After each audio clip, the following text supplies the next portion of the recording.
good time zone and a happy birthday to all of those around the world.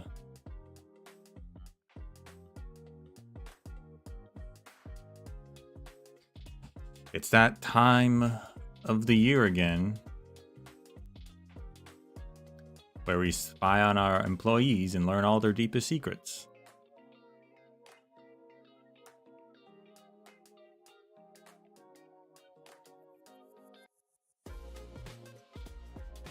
We got some operator records to catch up on, and we've got that ending of Integrated Strategies to read.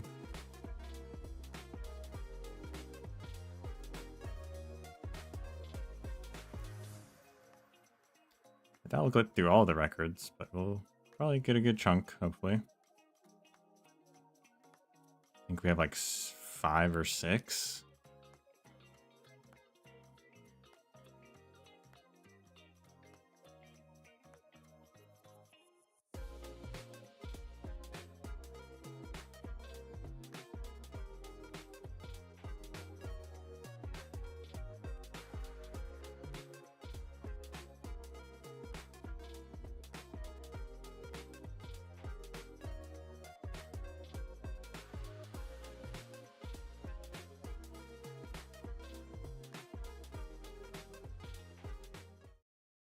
Whabam.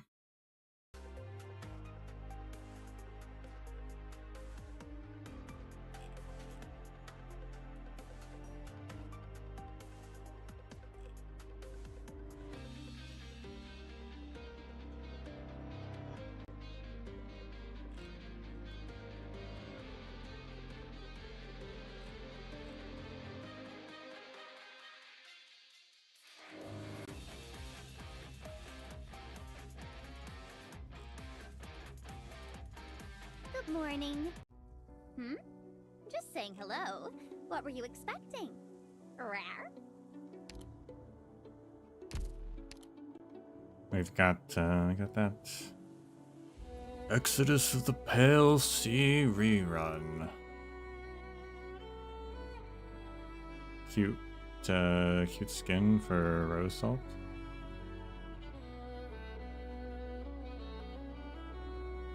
Coming up.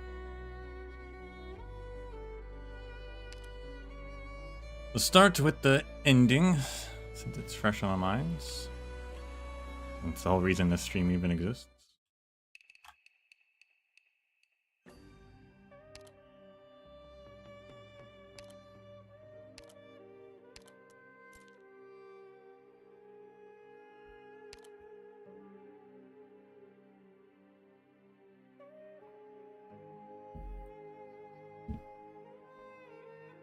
Black-White Abstrusity, Part 1.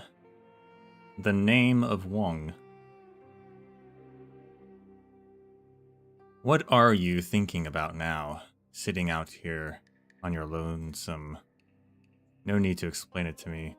Getting humans to understand one's thoughts is one of the most difficult things under heaven. You speak, but words fail you. They listen, but they do not comprehend. I've seen it many times before. So leave it to me. I'm rather skilled at understanding them and making them feel understood. Yeah, I don't know when it started, but we've been using the word human when we talk now. It's rather strange. Yet without these humans, where would we 12 have come from? The more you think about it, the more it makes sense. In truth, I've been thinking of something lately, brother, and I may have to trouble you to come up with a strategy. We 12 have interlinked hearts. If one of our siblings were near, we would know who it is. But humans are not the same. Even blood relatives may fail to recognize one another, given enough time. And so they devised something they call a name. Special syllables coupled with characters. The two form of a union, one that becomes a unique symbol. Like intertwined points, but rather more complex. They're easy to remember, for yourself and for others too. What do you think? I'd rather not be called the fifth sway by humanity my entire life, as if its marks were still on me.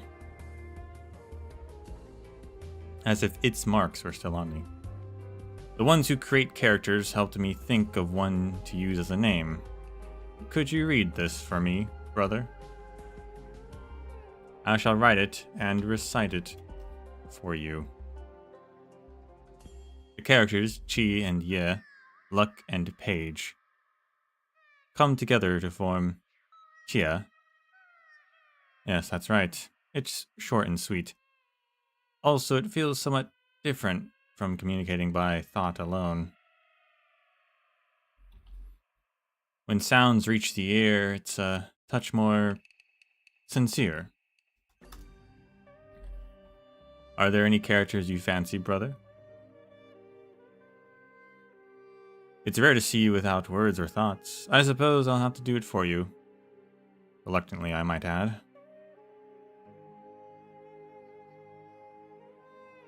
Since you love looking out into the distance, how about Wong, to gaze? No laughing. I put a lot of thought into it. When plans do not falter, it's called full, and a full moon is a beauty to gaze at.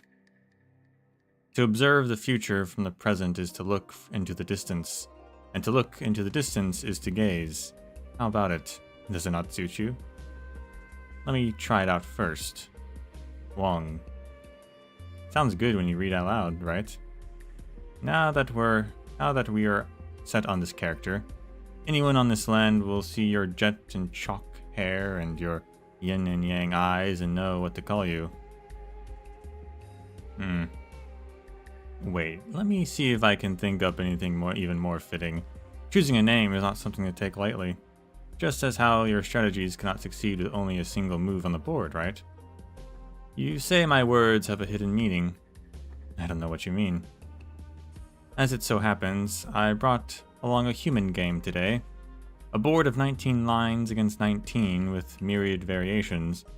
It's a good opportunity to see how your plans play out on a concrete object, brother. Choose, black or white. Black. A move for every occasion, letting you win even when behind. Very much your style. I'll start then.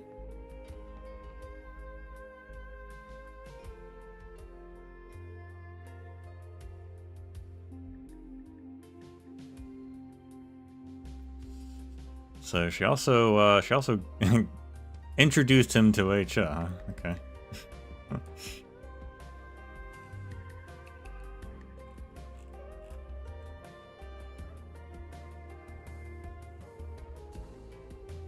So his name means to gaze, and the sibling whom is quote-unquote dead, her name Chia, means, I guess, a lucky page or something like that.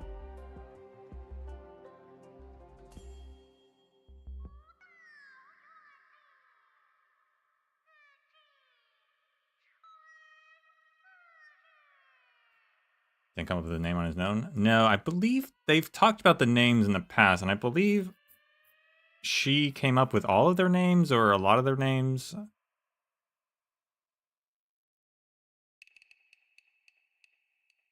Can't remember specifically, but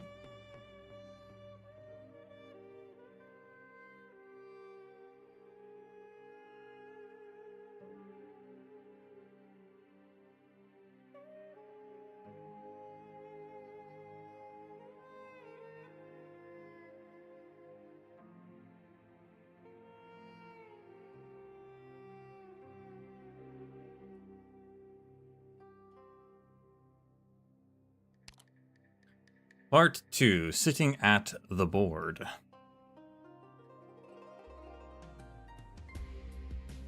Yet another loss, yet another 60 years. As usual, Wong watches the old mandarin he had been playing Weicha with slowly get up and shuffle towards the brazier to warm his hands. The next game, I leave to the Grand Tutor who comes after me. You're resigning. Duty and devotion until one's dying day. But after this cycle of 60, I fear I will not have the strength to come to this temple to play this game with you. With every commoner of this land on the line, the court will select a suitable opponent for you. And as for me, the old Mandarin tends to the fire for a moment before returning to the board. There are many grand affairs under heaven. Matters pertaining to the bestial sway require a careful touch. Naturally, other concerns will require observations as well. Yin is vast, and your family is not the only thing we must worry about. But it's rare to have the time to chat, so wait your failure. Anything you wish to speak of outside of official business? Wong looks at the empty board in front of him. He reaches over to his opponent's bowl of stones, taking out a white stone and handing it to the Mandarin. Why, you. Very well, a quick game.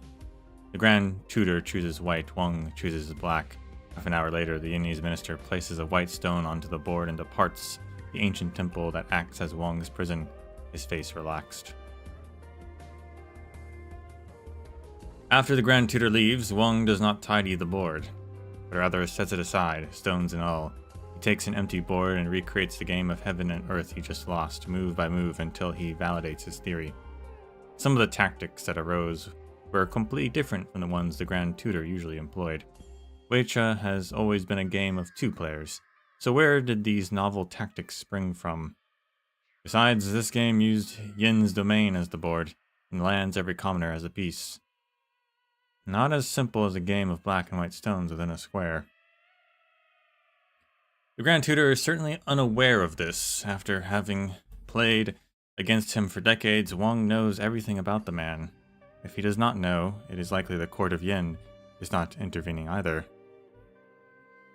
If the one behind this is the Grand Tutor's successor, then the result should be clear in the next game.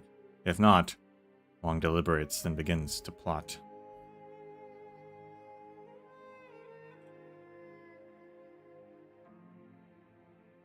The black stones strike first, making their moves before settling into place.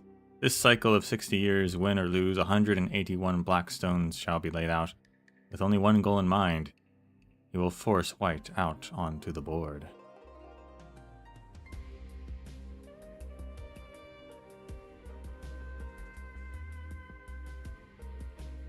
Yeah, nothing new there. I do wonder how they choose like a new Grand Tutor. I guess the criteria is like you have to be really good at Weicha.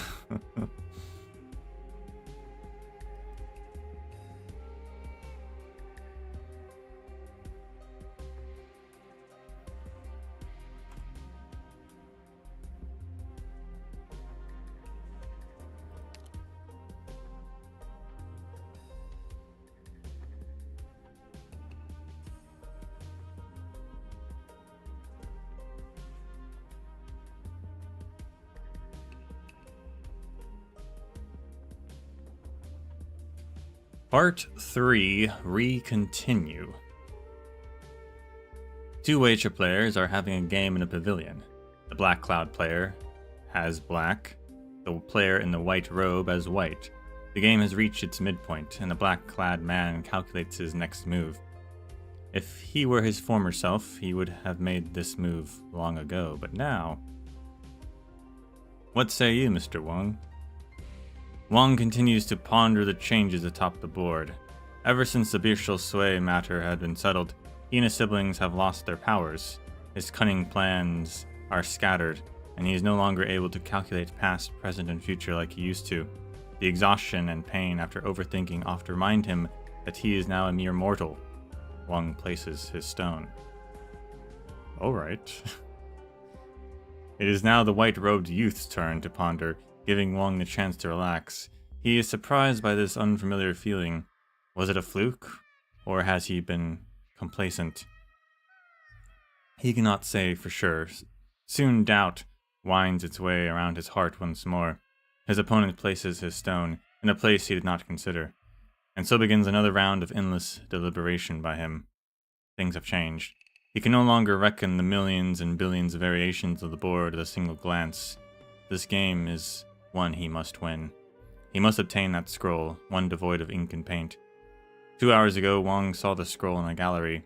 It boasted no calligraphy or painting, but everyone who saw it said they could see an indistinct likeness of someone on its blank face. The moment Wong stepped forward to buy it, another did as well to inquire the price. The two had come forward at the same time, and neither was willing to acquiesce, so they moved to a pavilion in the gallery's rear court to wager it all on the game of Wei Chi. By the time they enter the end game, the sun is about to set.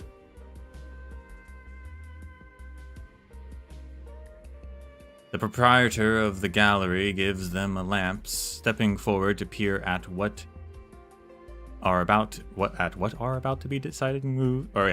At what are about to be the deciding moves of the game.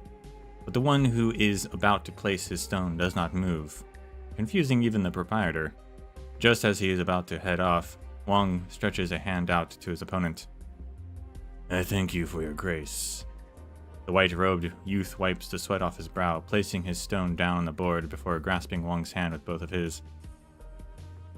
You're both evenly matched, not going to keep the game going? No need, I'm sure Mr. Wang here is like me, after running all the calculations. We both know how it will end, right? Wang nods. Then my scroll. The white-robed youth takes the scroll from the proprietor, then solemnly presents it to Wang. Wang frowns, unsure of what plans are brewing in his opponent's mind. Our battle over the scroll earlier was simply because I saw you were a man who knew Wei Chi, sir, so I came up with this pretense to have a chance to play. If I have offended you, then I beg your forgiveness. I don't know Wei Chi at all. Wang stands to receive the scroll, taking out his wallet at the same time to pay the proprietor for the scroll. I've simply placed a lot of stones over a long time. You get a knack for it. Besides, this game was my... Just some mutual education, sir. No need to worry about wins or losses. The white-robed youth interrupts Wang. I've loved Wei Chi ever since I was a child, and while I have some talent winning more than I lose lately, I find myself most interested in calculating the variables on the board rather than worrying about victory. From our game, I can see that although you're a little rusty, sir, you come up with strategies deep and tactics wide, and a great many of them as well. I've very much enjoyed myself. If we ever meet again, I hope you have another head-to-head match with you. I must be off to Bai Zhao to take an examination. Farewell.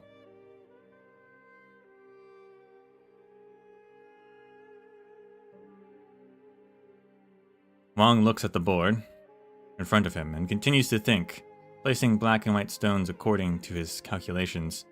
It is just as both he and the youths surmised. It was clearly to be his loss, yet if he had taken the point where the youth had placed his final stone, where Wang was about to place his stone before he passed his turn, then there had been the possibility of turning things in his favor. Wang bids farewell to the gallery's proprietor before finding an inn to stay at. Many years ago, Wang had an opponent he played for a long stretch of time, but he did not know their identity. They played white as well and were locked in combat with Wang over the game that the game of heaven and earth equally matched. Being able to meet someone similar was a miracle, but Wang had no mind to pry. He had more important matters at hand. Wang unfurls the scroll, its surface completely blank. He takes off the amber pendant he wears and places it atop the scroll. Within the amber is a tattered scrap of paper. Before the portrait of Qianzi's shrine fell apart completely, Yi enclosed its final scrap within the petrified sap before leaving it to Wang. Now, it has become the only clue he has to search for his kin. The amber glides across the scroll, revealing the silhouette of a woman. Things he had forgotten for years upon years now wind their way through his mind once more. The bestial sway has faded away, but his siblings have become ordinary folk. Is there not the possibility that somewhere out there in Great Yin, his younger sister, who had been forgotten by all, is now, like them, lingering upon this land in the form of a mortal?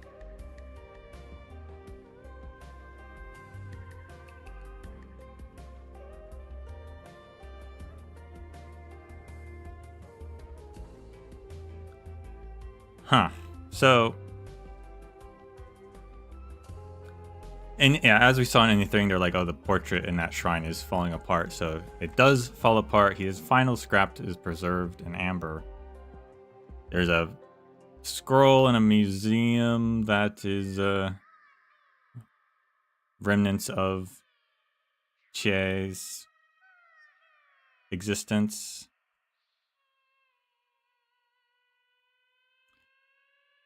So she hasn't actually been revived yet, even after defeating Sway.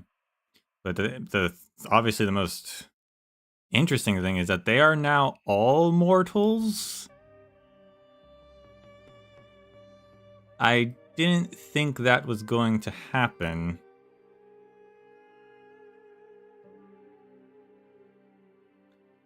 So they do defeat the Sway, and then they become mortals. So I guess the Fahrenheit heart that they were making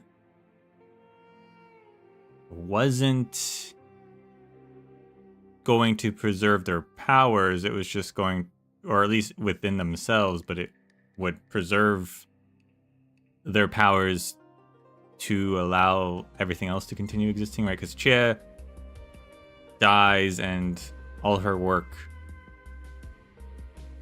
like goes with it. So if they defeated the Bestial Sui and didn't have the Fahrenheit heart, the same thing would happen to everyone. But it seems like, I guess, actually it preserved their powers, but doesn't preserve it for them. They just become mortals.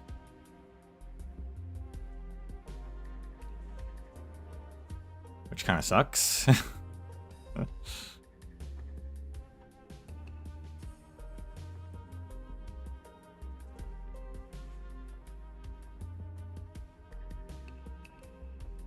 That also has interesting implications for infield, because now it seems that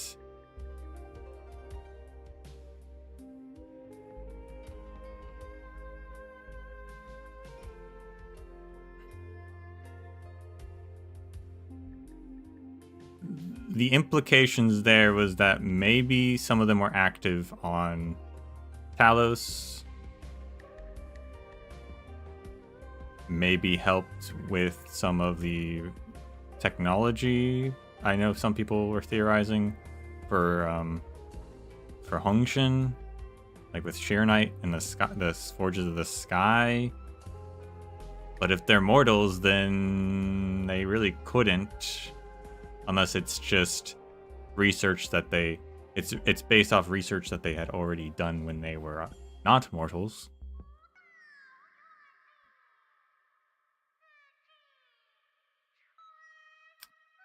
Depending on how long-lived they are as mortals, they might not even be alive anymore to be on Talos.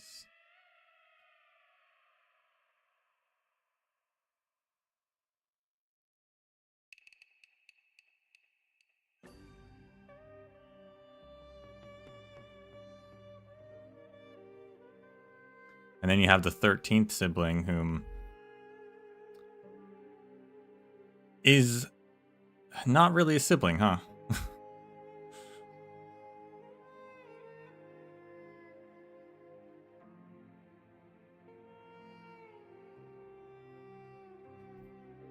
Created from, I guess, the powers within the Fahrenheit heart, which was their powers that were preserved.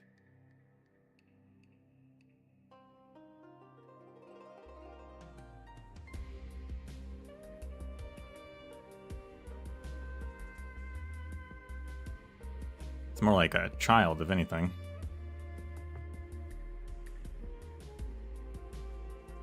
An artificial child.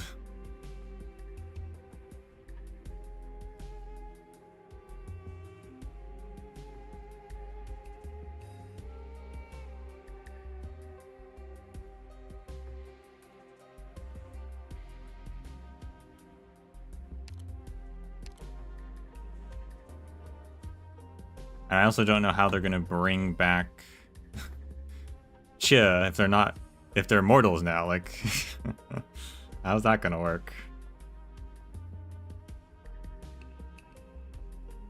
Unless, as they say, she's already somehow brought back and is just immortal now.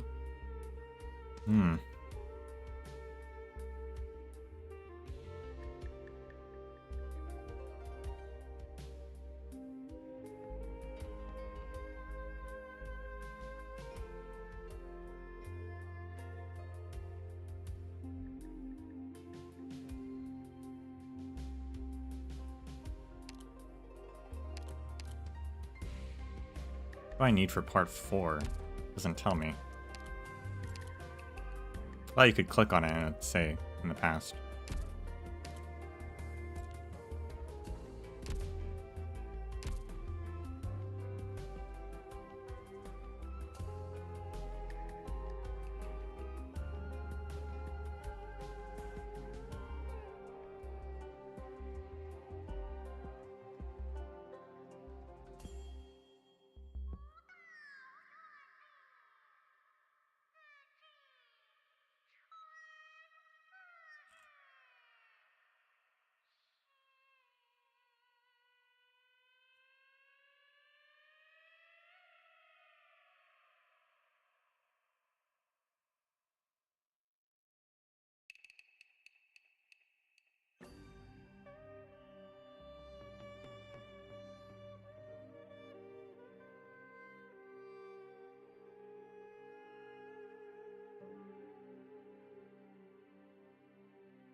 Can't find anything on that.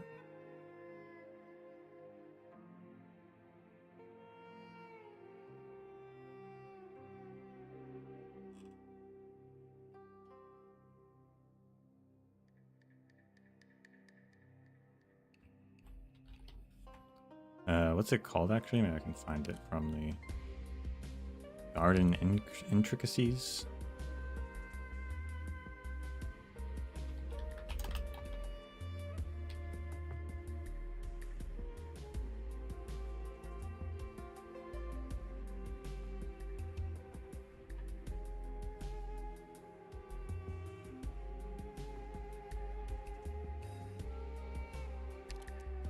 Oh wait, everything only lists 3 parts.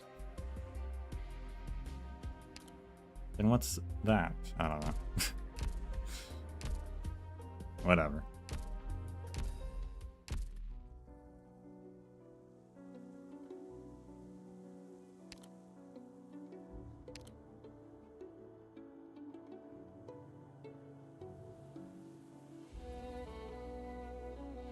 So we got 5.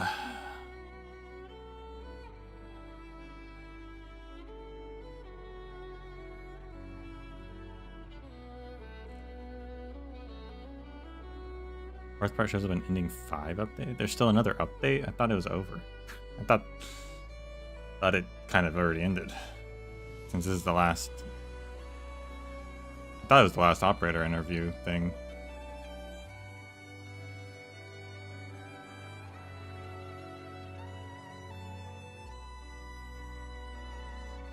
Goodness.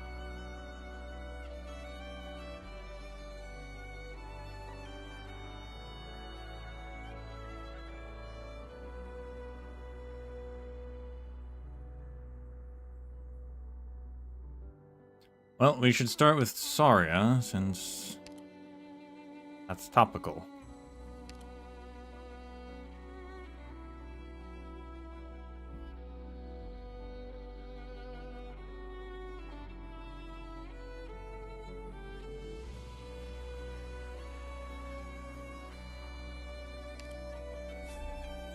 Fertile soil. Will Saria usher in a new era for Rhine? That is the question.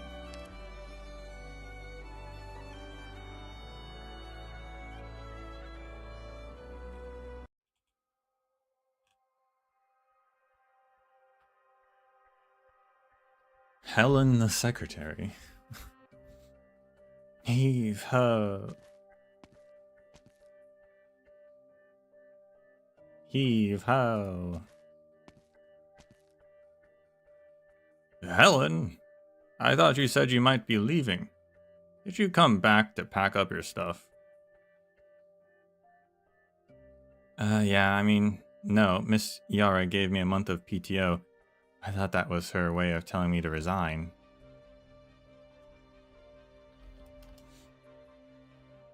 Turns out she was retiring.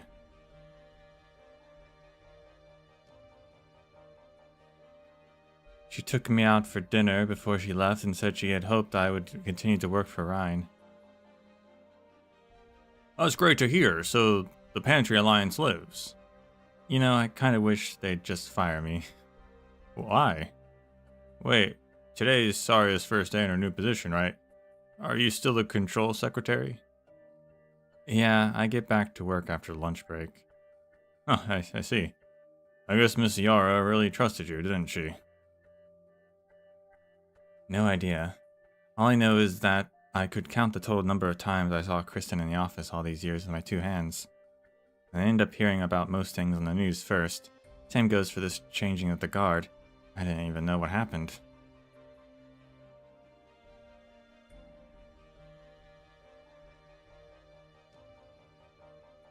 Sometimes I can't help but think, am I actually working for Rhinelab? Of course you are. You know how many trees there are in the lobby, how many lights there are on the ceiling, how many desks there are on each floor. That's exclusive insider info. Look, I'm being serious. Sorry, just a little joke. Anyway, weren't you complaining that you had nothing to do when you were Kristen's secretary?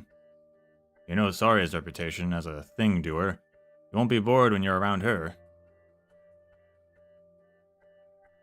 I also know her reputation for being difficult. Why do you think I'm standing here?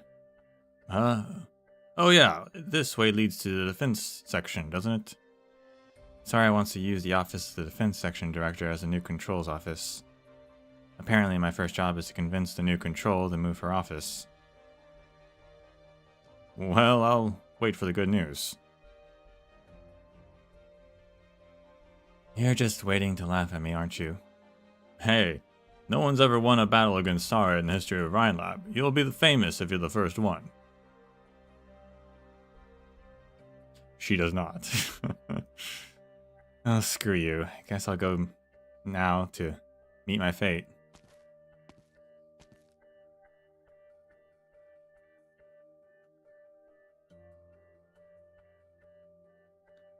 Good afternoon, Control. My name is Helen.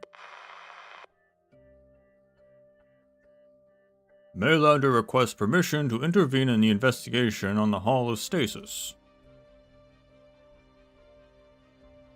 Have we completed our investigation and recovery efforts? Yes, all relevant assets have been entered into the database. Then give Maylander the necessary permissions. Yes, ma'am. Did you need something, Control? I've reviewed the ongoing and pending projects in each section. Bring me a detailed report on the marketed items, including staffing, revenue, and expenditure. I've sent you the link. All projects associated with the Tri-Mounts, I see. I'm on it. Acting Structural Section Director.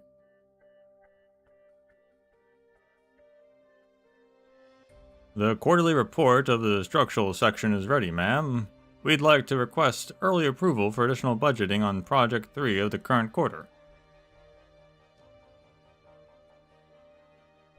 I've looked at the request. Looks fine overall. Approved. Things are quite chaotic following the loss of Director Parvis. We aren't able to come up with the funds immediately. Freeze the assets on Project 2 and use it for Project 3. But I've reviewed the progress reports and the data on Project 2. They're unsatisfactory. Inform the director of Project 2 that I will be auditing it personally. Understood. District officials would like to discuss our pilot qualifications and ongoing experiments in certain fields. Make an appointment for tomorrow. I'll oversee the discussion. Make sure that the relevant directors are present, and inform the officials of the time. Oh, yes, ma'am.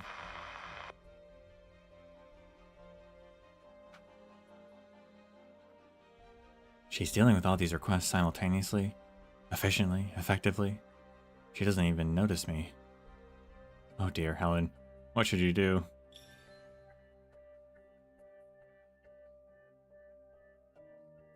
An appointment request from Mr. Justin Jr.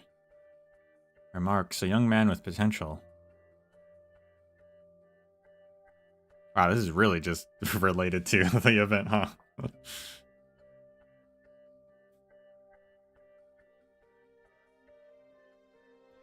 Good afternoon, Control. My name is...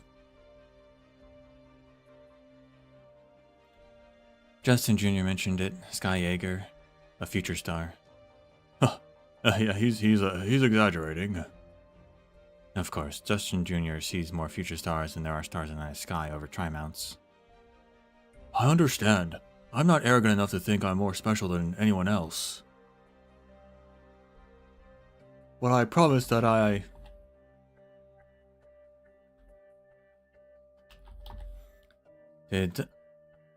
Did Justin Jr. tell you about my rules? Huh?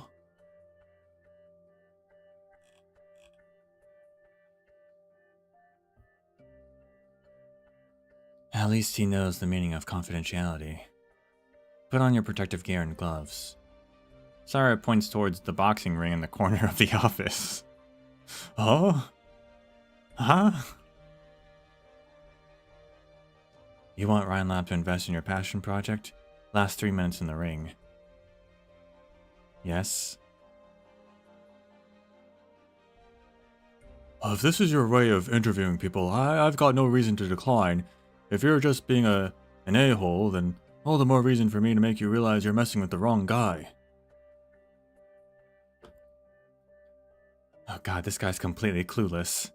Saria's toughness is the stuff of legend. Why would she... Frankly, this is easier.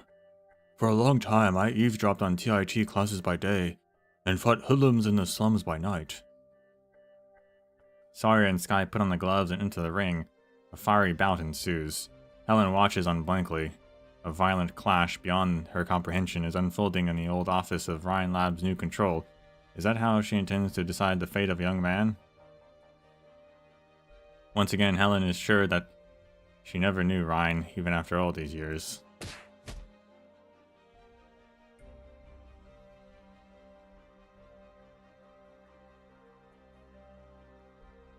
"57 seconds. 1 minute, 32 seconds. Stop."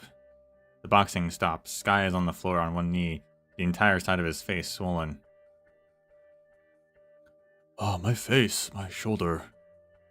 You were holding back, weren't you? You hardly broke a sweat. You lost. Ryan Lab will not invest in your project. Because of my educational background? Your file shows that you had completed all coursework for a degree in engineering science despite never being officially enrolled in the Tri-Mountain Institute of Technology. Not the most scrupulous of methods, but your grades are strong. We're fellow alumni in a sense. Ryan Lab welcomes everyone who respects science. Then why? I read your proposal on the development of impact-resistant aviation materials last night. It's an area with great potential. You're sharp, but you lack an adequate grasp of the project's foundation, and many of your ideas are impractical. Then why not just reject me? You've got a strong constitution and a chip on your shoulder. You have everything a scientist needs outside of professional skills. What you need now is experience with real research projects and learn how they are built, brick by brick. Are you interested in joining the Ryan Lab engineering section, Sky Yeager?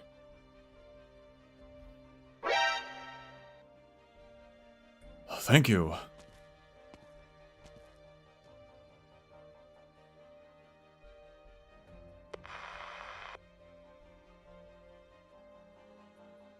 Let me guess, energy? Engineering. Nasty won't like him. Or should I say, they won't like each other. Nasty might be able to teach him some things. Satisfied? With that? With what, Control? He's underqualified and you know it. I take it you recommended him as a reminder to me. What I didn't tell you is that Sky is a super fan of Kristen's. He decided to commit himself to science and join Ryan Lab because he saw the sky that night. Then I'm glad he didn't try to earn sympathy points by telling the story. That wasn't what caught my attention. Don't you think he's exactly what Ryan needs in this new era?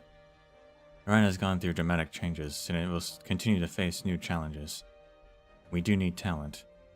But I must remind you of one thing. What is it? There is no new era. There are people with knowledge but no formal education in every era. They're the kind of people that science needs. But it's only now that they'll get their chance. If you don't mind me asking, how do you plan on dealing with Ferdinand? I don't have any plans. He doesn't need me to worry about him. If he gets himself out and wants to come back to Rhine, tell him that he needs to get in my ring before he can get back to his desk. I'll let him wear his power armor, of course. I'll tell him.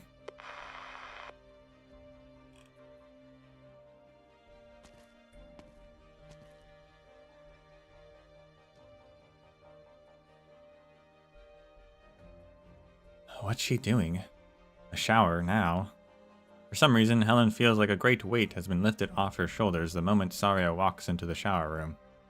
She slumps on the sofa. Helen had worked under Yara for years before joining Rhinelab. She quickly took the energy and vitality of Rhinelab after joining it at Yara's invitation.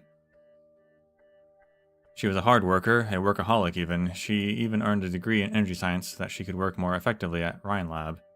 Her efforts earned her a promotion to the post of Control Secretary. Little did she know that this would be the beginning of a nightmare. Helen had little opportunity to do actual work under the elusive Kristen. Not only that, from the perspective of someone who has at least tried to participate, Helen knows full well Kristen was a genius. She fully understood everything that was going on at Rhinelab. She just didn't care about most of it. The thought tormented Helen. She found it hard to accept that the leader of the company that she loved so much did not love what she had created.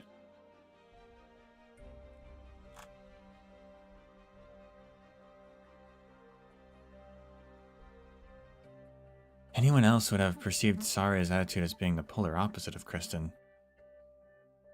But somehow I have a feeling that they're very alike in a way. Wait, Saria just turned down all the upcoming appointment requests on her terminal and pushed back all meeting requests and document reviews by 1 hour. Is she taking a break? She sees Saria walk to the other side of the ring where there's a window and a table with a shelf next to them that has various potted plants lying on it. Saria takes out an empty pot from the shelf and lays it on the table. Helen is surprised to see something grow beneath Saria's palm from the black gravel. A shoot, so delicate it seems to be crafted from jade, rises from the dirt, followed by a second and a third. They grew upwards rapidly, intertwining with each other, as though a great sculptor is creating life out of a rock with a chisel of time. The white plant-like frame is completed in a few minutes, standing up quietly in a pot approximately 30 centimeters tall. Its branches are stark and strong, but it is composed of a jade-like calcareous substance with a delicate tree ring-like texture on the surface. Did she just create a tree with her powers?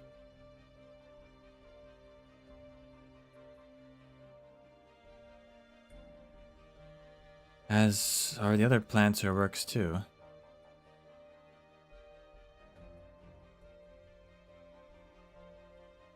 Seems the office has suddenly fallen silent.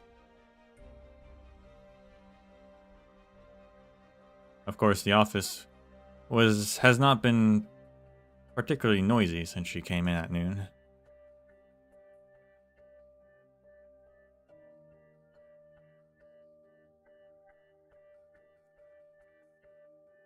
Now, though, it feels as if there's something in the air preventing her from speaking.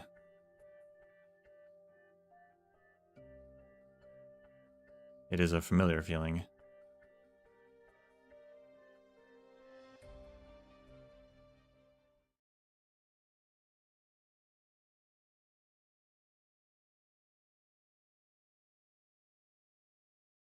She once shadowed Kristen, hoping to find out what the Control is doing when she is out of office.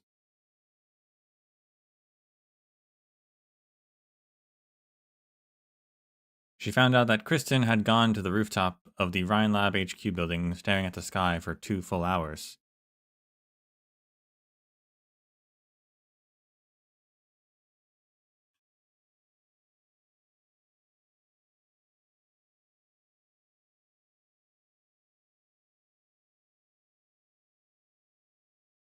Right now, Saria gives Helen the same feeling that Kristen once did. Though they had what some might say were the greatest things on Terra, it is only in this moment that they truly belong to themselves. Oh, hey, it's Dorothy.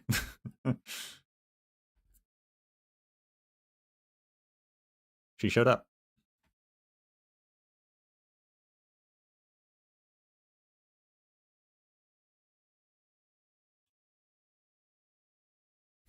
Fascinating, isn't it? We were surprised when we learned about Saria's hobby of making these calcified plants.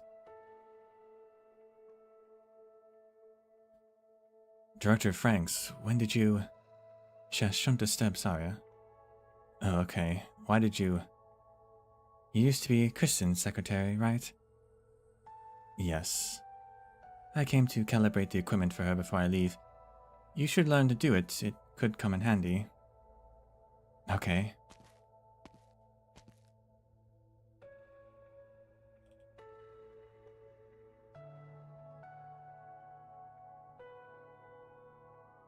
The fitness corner and shower were designed by Nasty at Saria's request.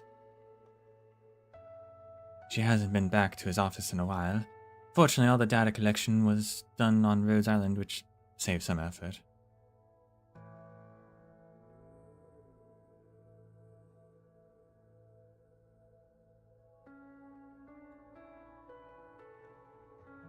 Wait, did you say leave? Oh, it's not what you think. I'm going on a business trip to the frontiers for a while, so I wanted to get certain things out of the way before I go. What's on your mind? I know Kristen wasn't as indifferent as people outside thought she was. Saria's work attitude is the polar opposite of Kristen's, but I feel like I see the same thing in both of them. What is it? Their work, or should I say Rhinelab, is not actually that important to them. Very astute. What exactly is Rhinelab to them? I'm sorry, I shouldn't have asked. There was a meeting of section directors in the aftermath of Galeria's Saria incident. At the meeting, Saria said, Kristen is not the embodiment of greatness. She is a flawed human being just like the rest of us.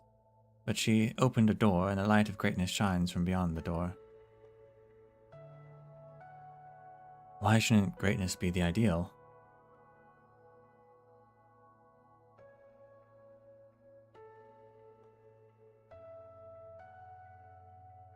Because an ideal is a dream that can save everyone, while greatness is not. It is cold and hard, often oppressive. But it's the fate of a scientist to be drawn by such a light, and Saria is no exception.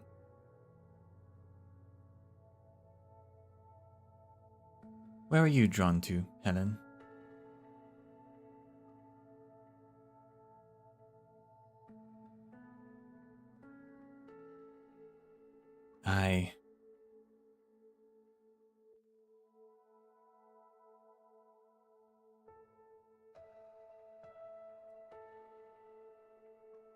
Helen looks up.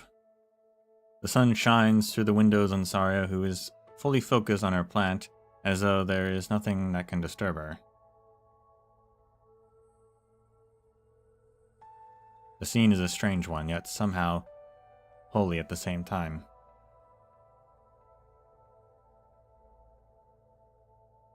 I hate to admit it, but I guess it's not the light that I was drawn to, but the people who were drawn to the light.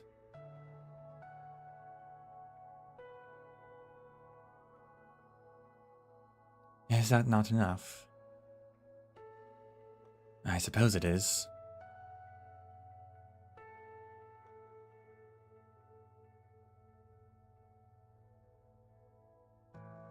Phew. Sorry, I've calibrated your equipment based on the Rhodes Island figures. Thanks. The paperwork is in order. Just consider it an extended business trip. Anything you need, Ryan can provide. No problem.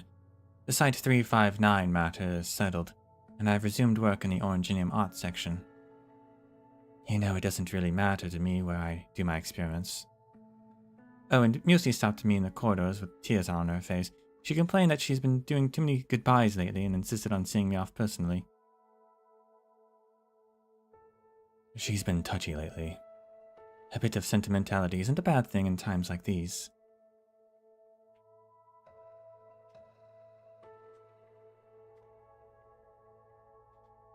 That's not something I would expect you to say. Don't you know? I've always been a sentimental girl. It's true that I don't know you that well. With all the directors, we've worked with each other the least. That will change. How are you planning to change Rhinelab, Saria? I'm not the one changing it. It'll change on its own, in whatever way it chooses. My job is just to keep it going. You know, maybe I was wrong about you. What do you mean? I thought you saw freedom as Kristen's special privilege. But the truth is, you allow everyone other than yourself to have freedom, don't you?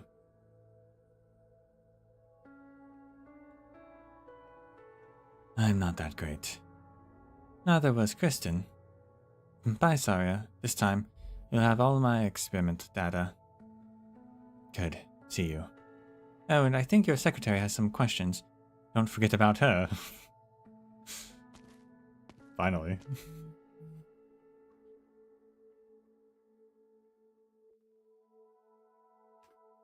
Pay no mind to what Director Frank said. I don't actually have anything to ask. I don't suppose you even know my name.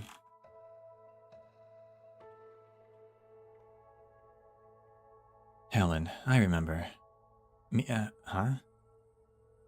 You were with Kristen when she came to find me a few years ago. Yara told me about you too. She believes you're up to the job of supporting me. But I haven't been able to help at all. I could deal with today's things on my own, but I've been away from Rhinelab for a while, and there are many things about Rhine that I don't know as well as you do. I'll be counting on you. I'm sorry, Saria, but from what I saw today, I can't imagine the day that you'll be counting on me.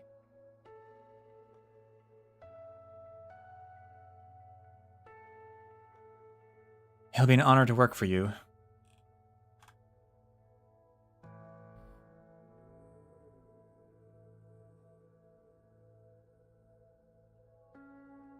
What was it that you wanted to ask? Well, I had a question, but it's not important now.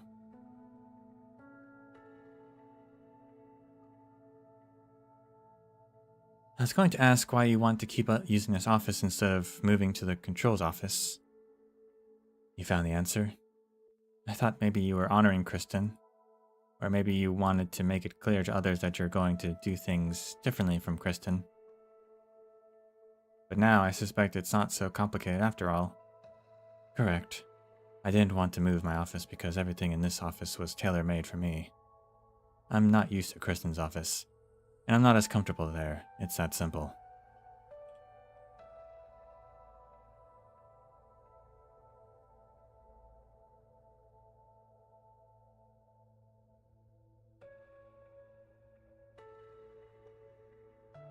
Yeah, I don't suppose there's another office in Rhinelab with a boxing ring and shower. Break's over. Let's get to work. Yes, ma'am.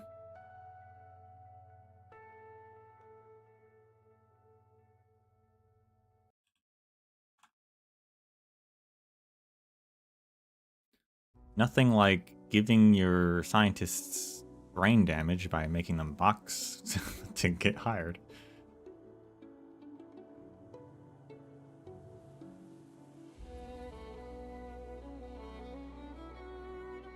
Yeah, they already talked about the office thing in the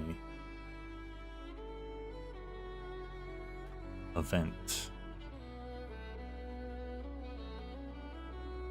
Oh, we saw Sky Yeager get hired.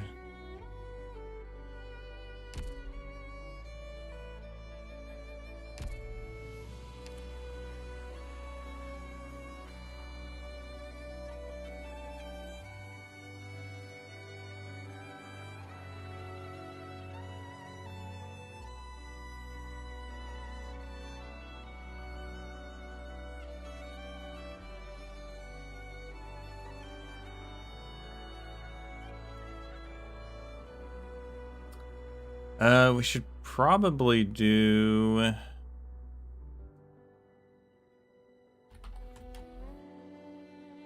Gnosis, I guess. Is his was Gnosis new? No, it's not. That's an older one.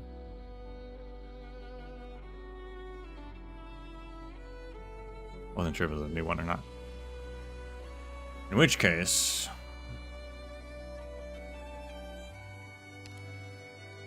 I'm interested in Civilights.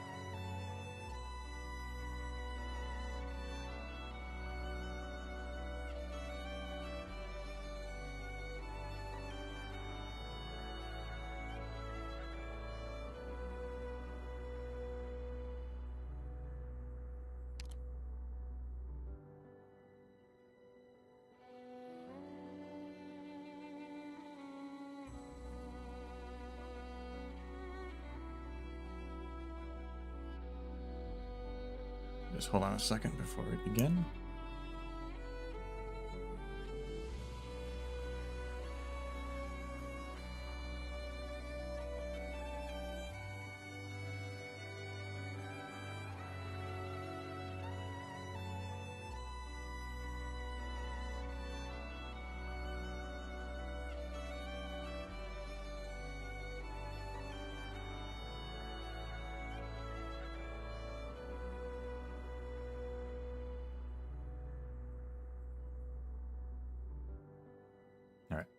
As time itself.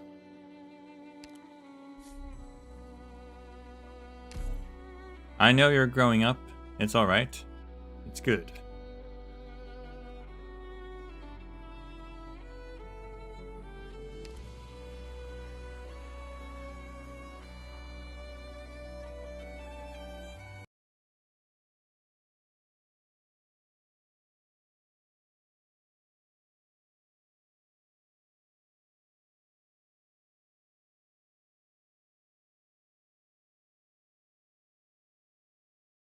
Oh, there's text at the top.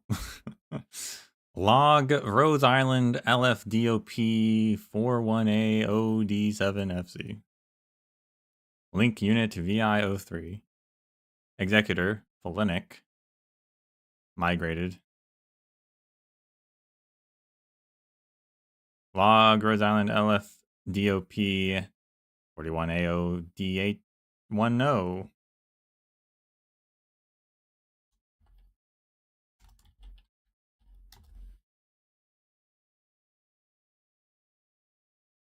Link unit UR06. Executors Dernar, Rosa, Zima, Estina, Gummy, Leto. Migrated.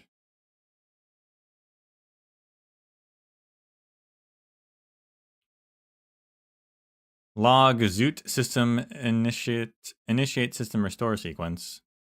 Establishing cross verification link with node DWDB 221E. Authorization code Civilight Eterna. DWDB is also the code for the Black Crown.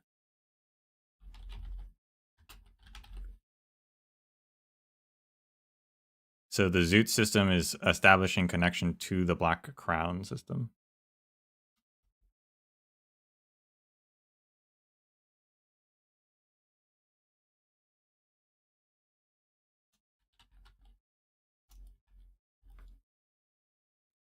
Referencing multi-core tactics, index schema, bio ID system ghosts.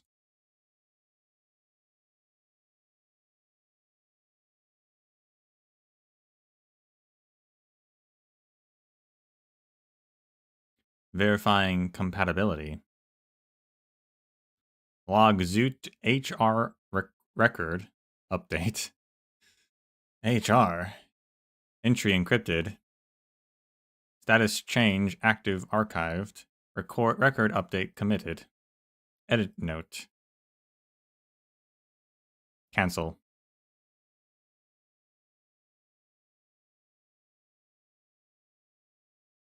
Record update committed.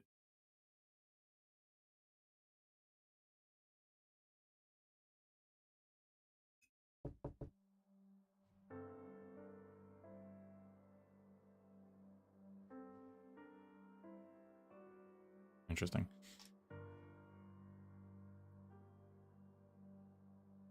Phew.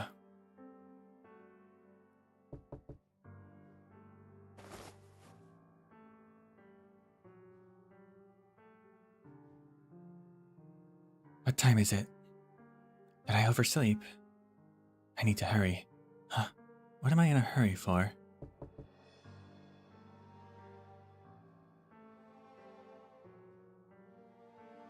Amiya comes to her senses.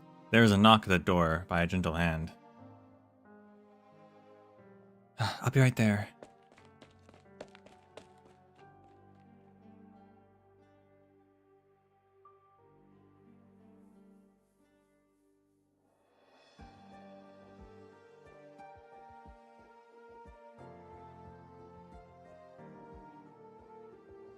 The corridor's gone. Pushing the door open, Amiya steps into the wind.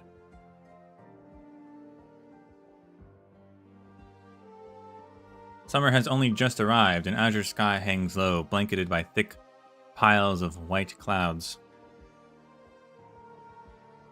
She steps into an early summer meadow, bent grass blades scratching her feet as dew slides down the creases of stems and leaves, spreading the scent of grass into the air.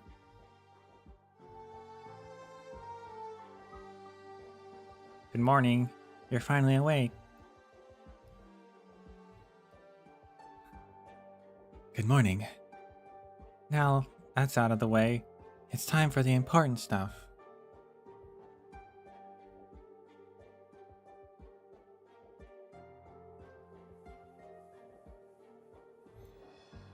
Did you find them yet? No. Why did you sleep in then? You lost them all. Aren't you worried? I'm heading out to look for them right now. Do you know where I lost them? I should be asking you that. Aren't you always with them? If you don't know where they went, if you don't go looking for them, who do you think is going to find them?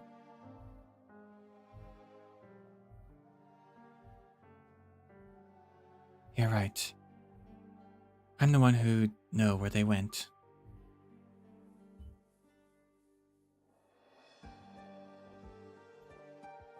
Where did we part ways? When I saw you guys lying on that big snoring burden beast in the waste, did you lose them then? Burden beast? No, that wasn't a burden beast. You mean the mountain, right? The child looks in the direction Amiya is pointing. At the end of the plain sits a colossal mountain under the transparent sunlight. In a blink, the sun seems to solidify as if the entire mountain has been encased in a giant amber. Amiya closes her eyes in disbelief and opens them again to see the mountain back to normal.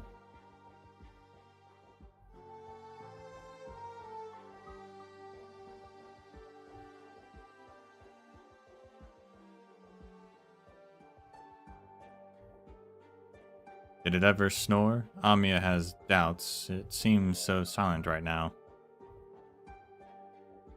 It wasn't a burden beast, anyways. If you think that's the spot, then that's where you should be headed.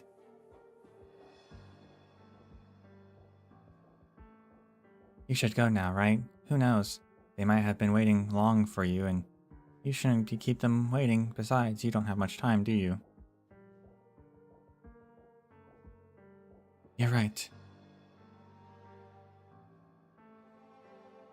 Amiya politely thanks the child for waking her up. Then she walks through the early summer breeze toward the giant mountain.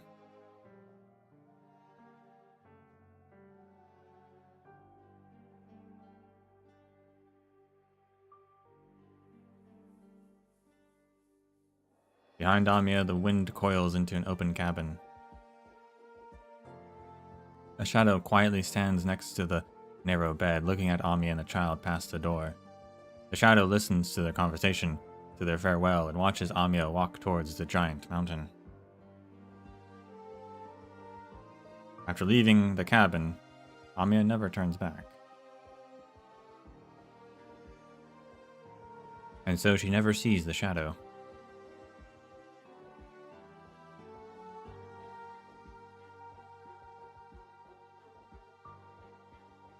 Why are you so hard on yourself? Hard? Me? I'm just a little anxious. If you're really tired, It's fine to rest for a while longer. But I lost everyone. They might be waiting for me. They might have been waiting for a long time.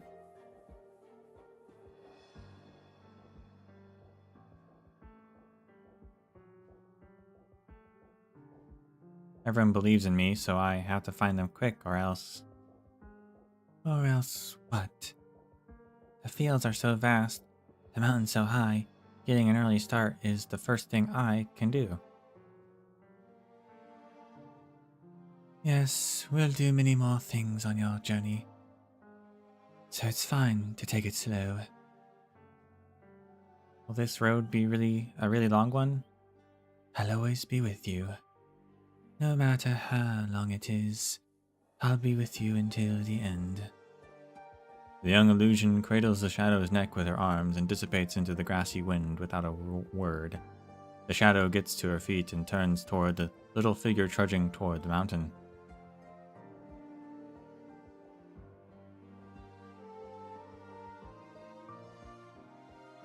The giant mountain peak is flat and wide. From it one can see yet another summit. This is where I last saw them, right? Amiya circles the mountain and peak in search of traces or clues. Will she find their footprints? Did they leave a sign within the shadows cast by the rocks? But the flat and wide peak bears all that it has. Other than sunlight, wind, and dust picked up by her steps, there is nothing else to be found.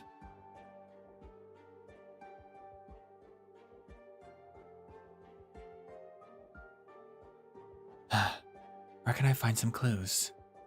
Why didn't they tell me where exactly they were going? She looks at her own toes as her heart seems to be weighed down by something.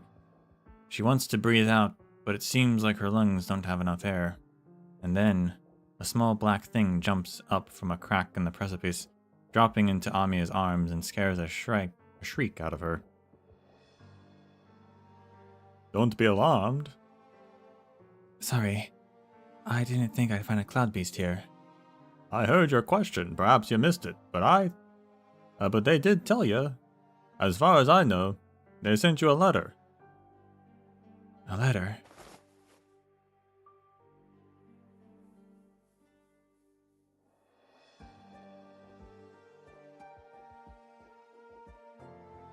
Amiya holds the cloud beast with her left hand, letting it calmly sit on her arms as she rifles through her pockets with her right hand.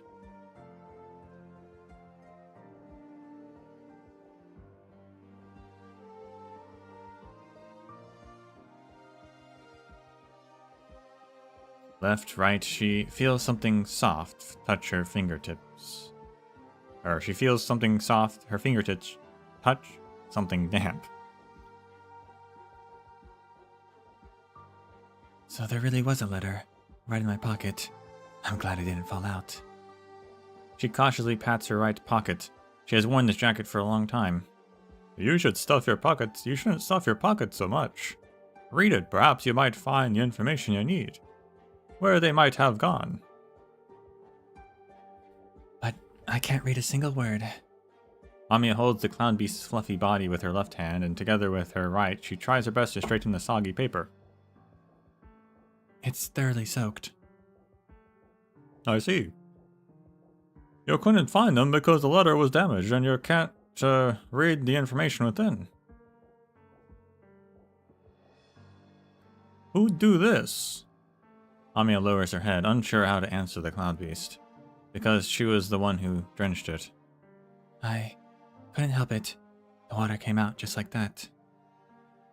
It kept flowing from my face, and no matter how hard I tried to stop it, I couldn't. In the end, the whole letter was soaked. The cloud beast lets out a somewhat astonished upon hearing Amiya's answer and jumps onto Amiya's shoulder. As if conducting a physical examination, the cloud beast carefully examines Amiya's face, even raising its front paw to cautiously touch her cheek in different spots. The feeling is somewhat familiar, like a doctor's touch. Well, this isn't right. Water should not be seeping out from a puppet's face. We need to consider the possibility of malfunction, or even failure of bodily functions, and figure out a solution. Amiya also touches her own cheeks and shakes her head. I don't know. The cloud beast jumps up to Amiya's head, contemplates for a moment, then jumps back into Amiya's arms. It looks like a creature deep in thought. I understand. You should look for the magician.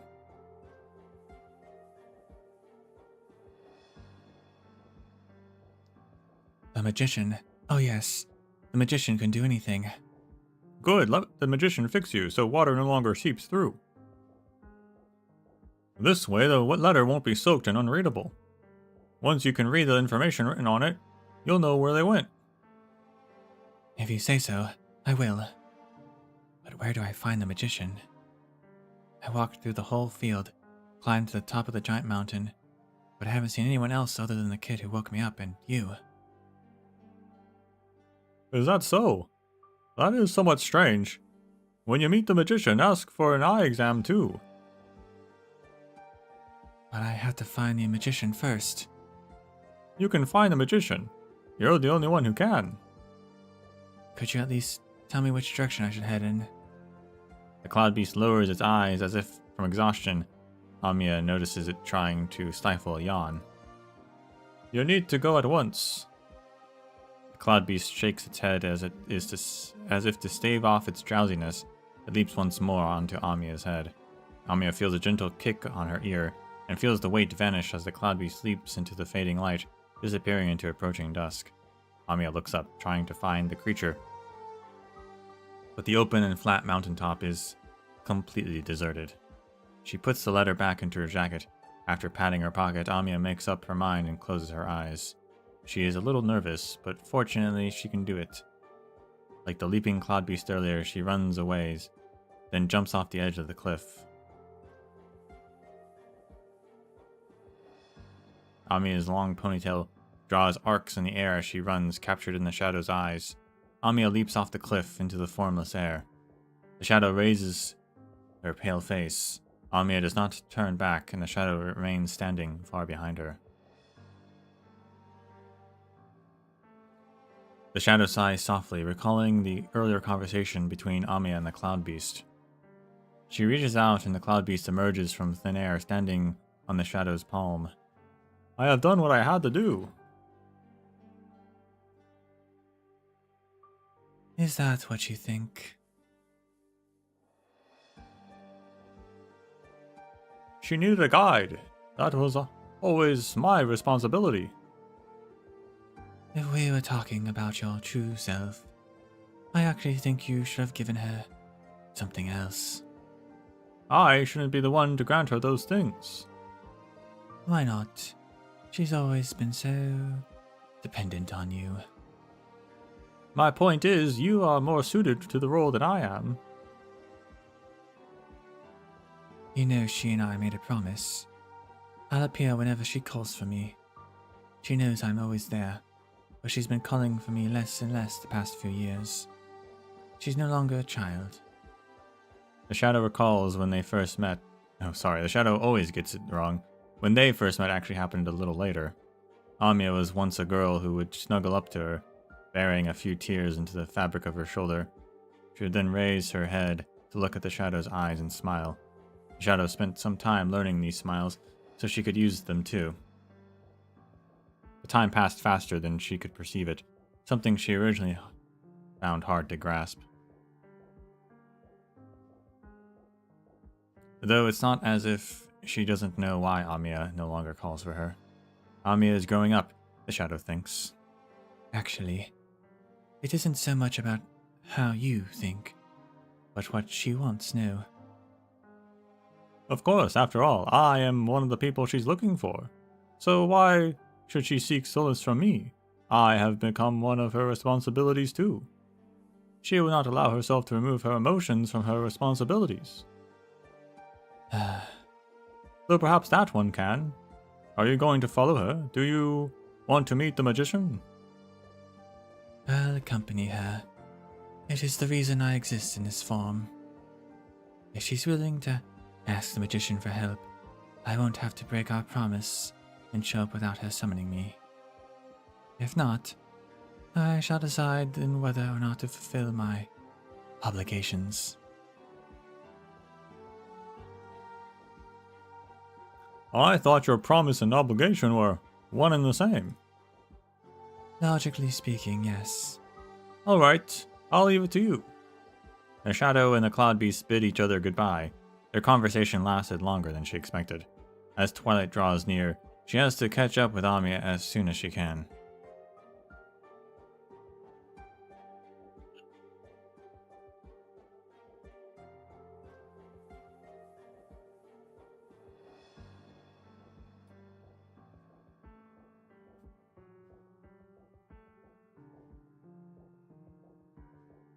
This is a strange one? Sure is.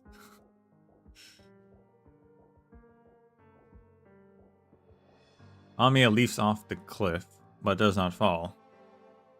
She rises into the sky, stepping on air and sparks of dust, searching for the magician among the stars and clouds. Strange, the magician isn't among the stars. Amiya jumps onto a cloud, then another, asking them to move aside so she can see what lies behind, then asks them to congregate, forming a soft bridge. Amiya has always been a patient girl, and never fears disappointment, so she manages to find the magician in the end. Hello, Great Magician. There's something I need urgently. Could you please fix me? I lost people very important to me, and I have to find them as soon as I can. But I don't know why. My face keeps leaking water, soaking the letter they gave me so I can't read a single word. Why would water even leak from a puppet's face? The cloud beast is right. Maybe I'm broken. Oh, Great Magician, could you please fix me up quickly? I'm really in a hurry. I have to read what's on the letter and find them. Amiya, you're not broken, you're just crying. Tears don't mean you're damaged inside. So a puppet can cry too. The river of tears is already long enough. It's alright, Amiya. It's alright. Everyone cries. We can't stop the river of tears from flowing even if we cover our eyes and faces. If the river dries up, the heart does too. If your heart shrivels up, there won't be space for those dear to you to fit in, right? The magician wipes Amiya's cheeks, and the spot turns damp again. Amiya, you can't see it, but your tears are shining, or maybe because the stars are out and their light is reflecting on your face. Trust me, Amiya. I do. I always have and will, but the letter... I'll help you. This won't be hard. The magician summons 10 clouds enveloping the two. Bright red clouds like the sunset that feel warm, even a little hot to the touch. The magician asks Amiya to unfold the letter, fold it in her fingers and hang it from a cloud. In just a short while, the fiery cloud's shade of red fades into a gray and turns damp. The fiery cloud nods to the magician. Never mind where its head even is. It's what the magician says to strolls into the choposphere.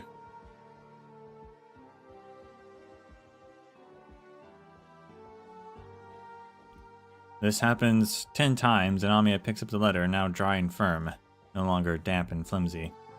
The letter's words stand up straight in a neat line, every stroke now rendered clear. Amiya takes a quick glance. Phew. Having done all that, the magician droops, settling onto a thick cloud. Are you alright? You seem exhausted. Calling these clouds out and making them proper is no easy feat, but I'll be fine after a brief rest. So, what does the letter say? Where did they go? I can look for them with you. Amiya is pondering on how to answer the magician when she sees sparkles on the other's face, like starlight falling across the magician's visage. She suddenly recalls herself rushing the magician for help. Focusing on her own troubles and worries, asking the magician to dry the letter with magic, but clearly, they are important to the magician as well. Before she arrived, was the magician crying too? Immediately, an overwhelming sense of guilt rushes into her heart, enveloping her like a giant bubble. Amiya kneels within it, fists pounding on the transparent membrane. It seems so fragile and thin within its swirling liquid, yet she fails to pop it no matter what she does. Amiya sees the magician's lips move, as if saying something to her of urgency, but the bubble quickly wobbles away. with the letter still in Amiya's hand.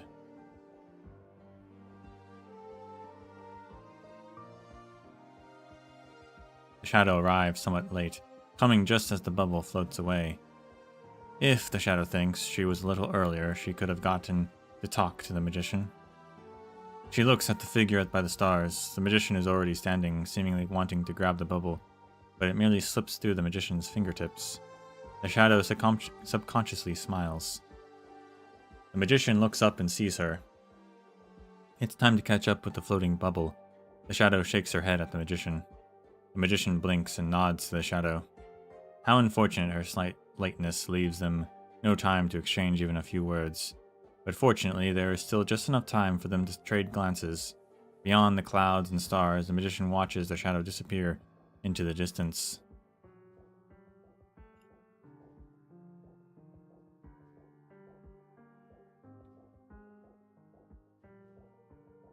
The bubble with Amiya inside drifts towards the desert. Perhaps the dry air finally evaporates all moisture from the bubble, for it bursts with a pop. Hot air endlessly rises from the desert surface, bumping Amiya down to the ground. Amiya tries to stand. She grabs the sand, but the heat makes her pull back. She then uses her sleeve as padding, which helps a little. She reads the letter again. Amiya, I wish you a smooth journey. If these words ever reach you, Amiya, you've shouldered all of this for the Sarkaz, and I feel ashamed whenever I think of it. I can't take you away from the battlefield. And it may sound irresponsible, but Amiya, I hope you will treasure yourself. Don't forget, no matter how cruel your battlefield can be. Amiya, you told me before, I don't misjudge people, so please take my advice. Save some of your own gentleness for yourself. Forget your burdens on occasion, and indulge a sweet treat every now and then. You have a long journey ahead of you. I will protect all of you until the end.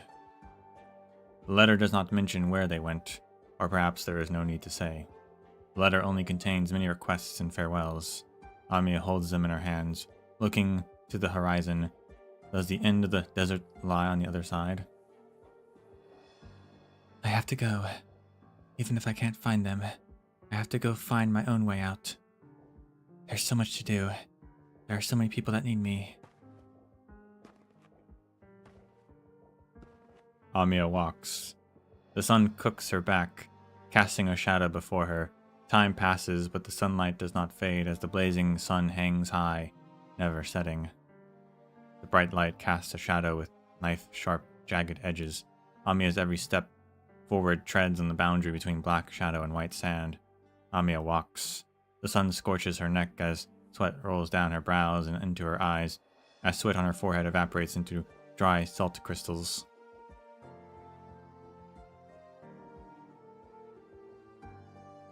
She cannot tell if her distorted vision is caused by the heat waves or the stinging in her eyes. Amiya walks.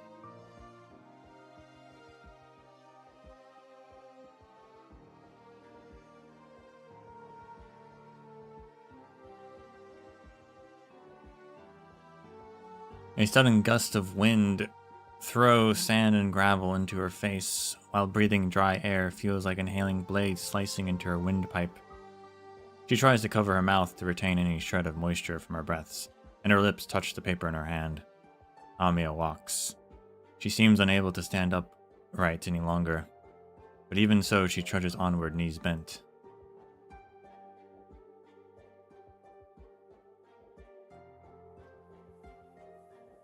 Pulling her legs from the quicksand is like drawing a rusty sword from a scabbard. Was the sensation under her feet actually coming from her own body? Thoughts like these drift through her hazy mind like wisps of cotton. The shadow remains far behind Amiya.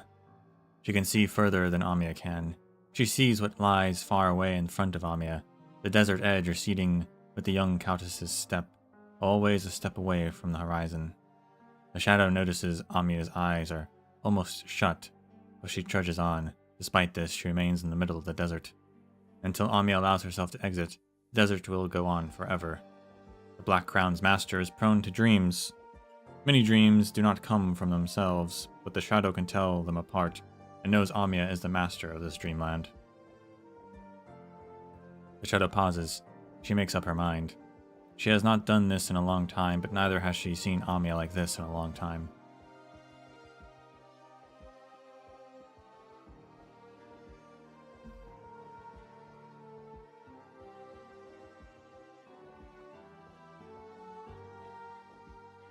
Amiya looks up, and a color she hasn't seen for a long time flashes in the corner of her eye. A verdant shade. Even the wind blowing past her face holds the tiniest bit of moisture. An oasis. But there shouldn't be an oasis here. No, I can't walk to the mirage.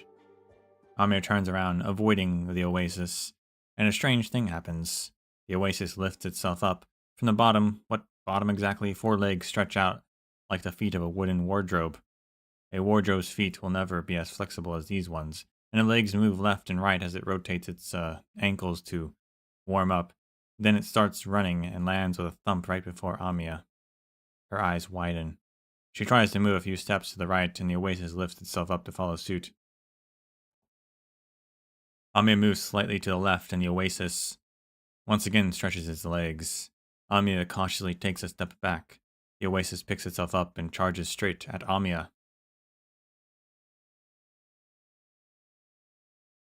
It then steadily lands itself before her. Teal Lake ripples in gentle waves, swaying Amiya's reflection in the water.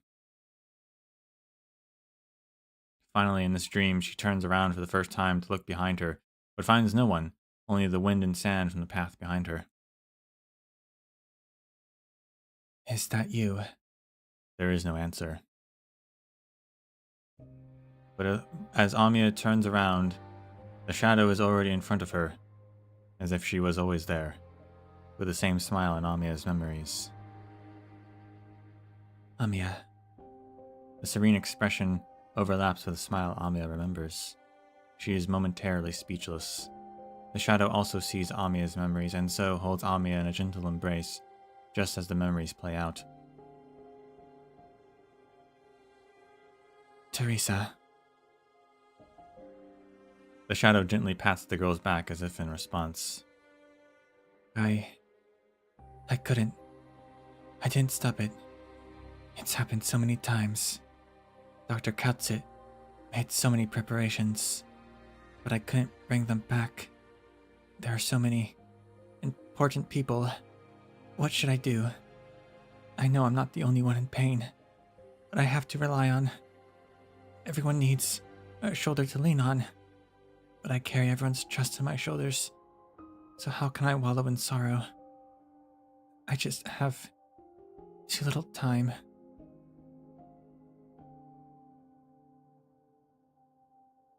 I had the time myself. I wanted to tell you. Not everything can be brought back. To bear a burden also means accepting the irreversible. But I know you're just really hurt. You just wish you could have done something. I know how it feels, but I also feel awful. Amiya's tears fall as they always have, but this time they no longer soak fabric. Instead, they slide into the gap between shadow and dream. Water droplets fall through the shadow and dissipate like mist before touching Amiya's fingertips. Amiya looks up at the shadow's face, tears welling up in her eyes, a sadness that stirs up a different sort of sorrow. Amiya is no longer a child. She was too big to lie in the shadow's lap a long time ago.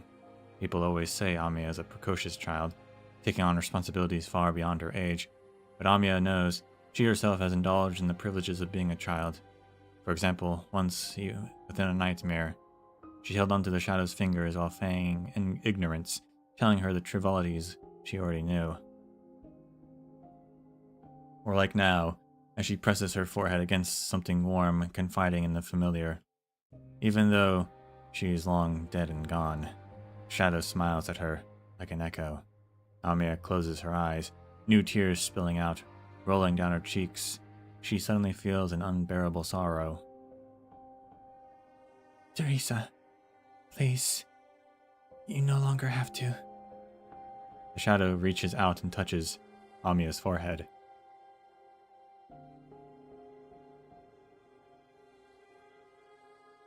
They made a promise. The shadow will appear whenever Amiya calls for her.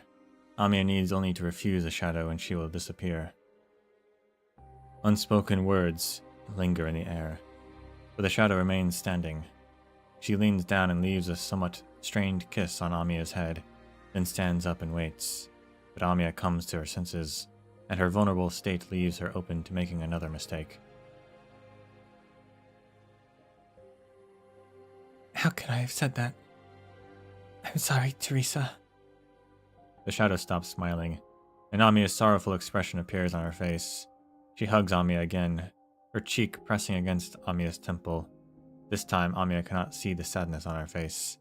As she gently pats the Countess's back, she says,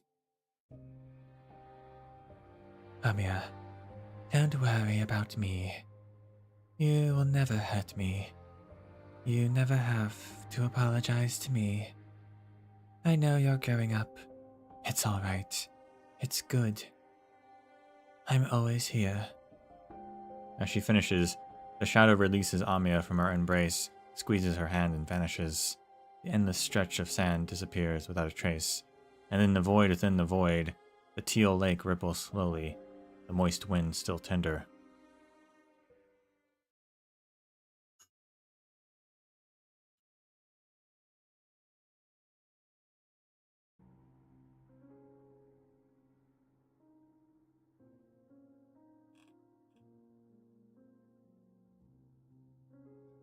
Amiya opens her eyes. They sting a little. Her hair and pillow are wet.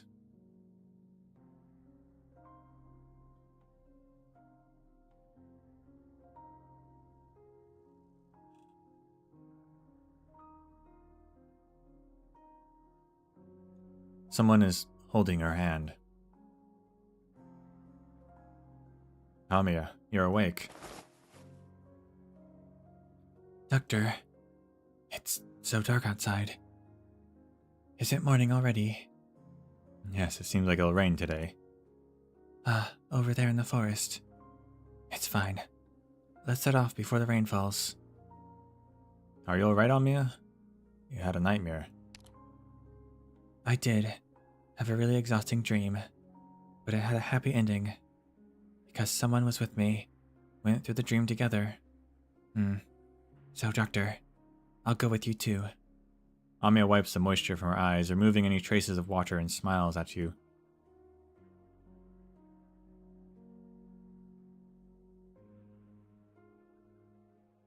Oh, hey. NDDWDB ready. Time date 8141. I broke our promise to fulfill my obligation, even though these two are logically the same. There should not be a situation in which one is affirmed while the other is nullified. But it did happen. I checked the progress logs but found no errors.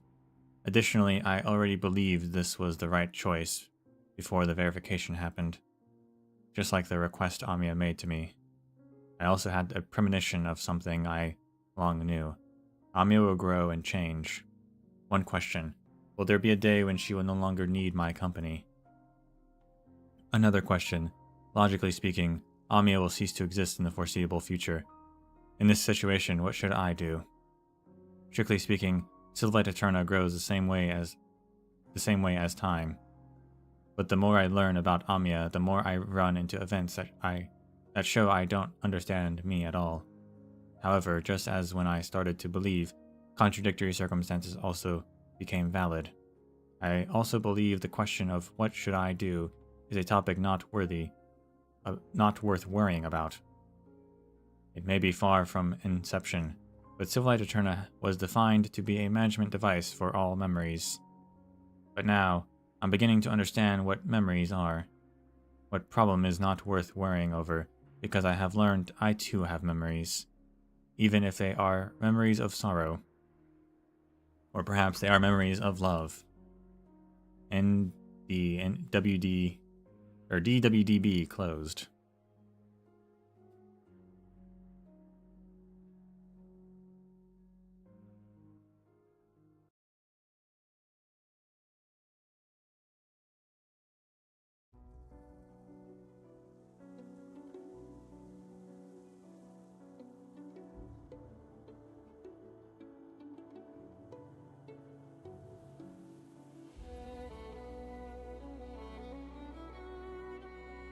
I wonder if that's right before Monster awakens, because she mentions a forest,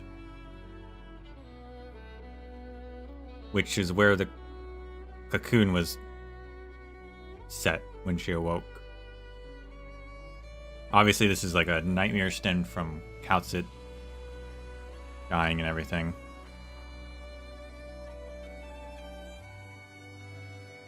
Was it raining that day? I don't remember.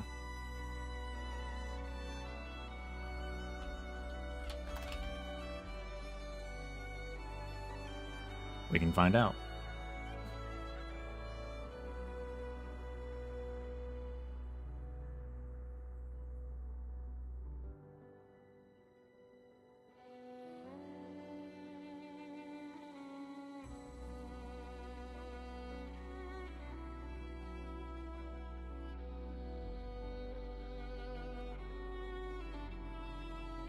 It was. Yep. The rain caresses her palms, an everyday natural phenomenon so alien to her sensations. She smells the grass, touches the cold rain. She instinctively puts on the clothes in her hands. Kautzit's clothes. That was definitely the same. That was definitely right before they went out to the forest. Neat.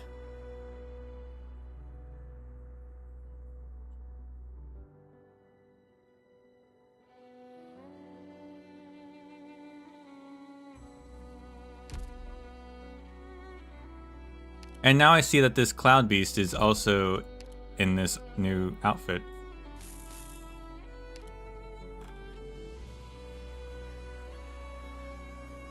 Is the Cloud Beast... I was wondering if the Cloud Beast was supposed to represent Teresa's. And now that it's also here, I wonder if that is actually the case.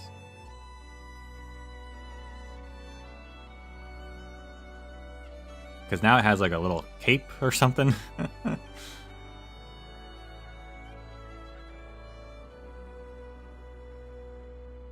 I don't know. It's interesting that this Cloud Beast is actually a thing.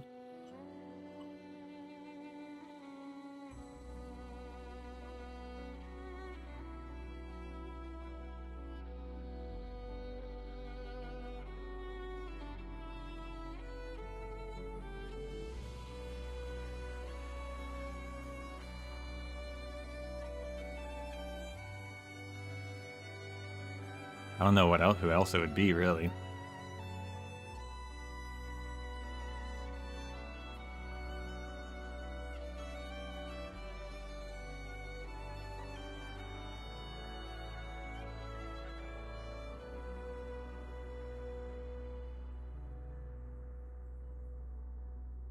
I don't know.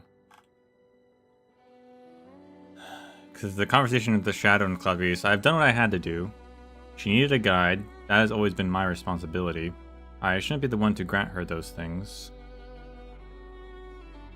If you're talking about your true self, Civilight says, I actually think you should have given her something else.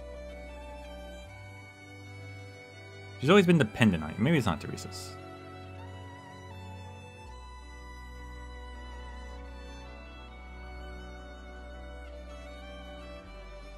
She's always been dependent on you. The Cloud Beast then replies, my point is you are more suited to the role than I am.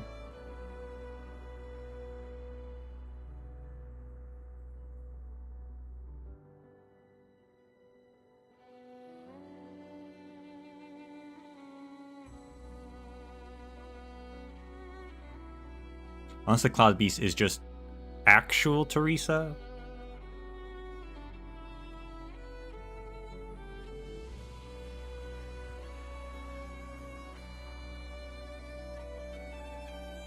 I mean, it's one of those two. If it's in the skin, right? I mean, it's one of those two.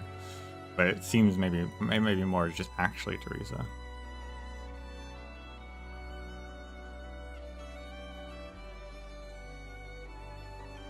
But there's a little like Teresa's shadow, I think.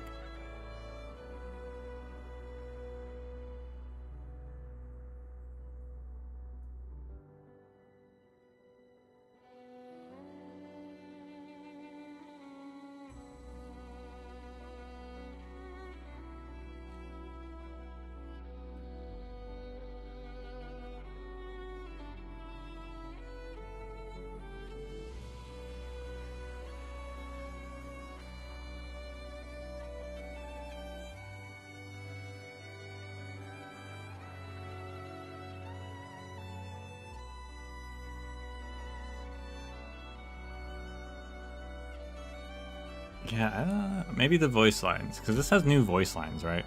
I haven't actually listened to them. That's why I got it. I was like, I guess I should get it for the new voice lines.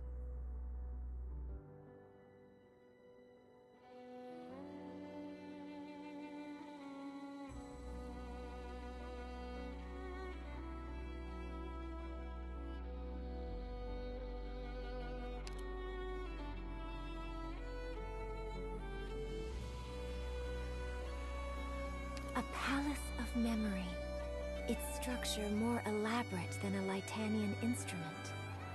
Its contents more incoherent than revenant rambling. Supporting this palace is perhaps as simple as enjoying a spoonful of soup. Well, I'd say it is woven of thread rather than built of brick.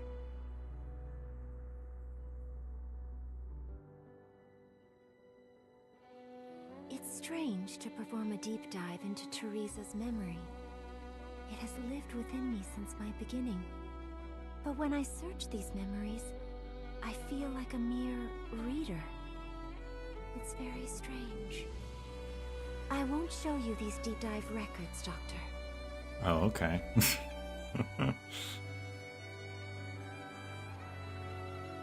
Defending one's land turns a clothes maker into a hero, and a hero into a king of Sarkaz.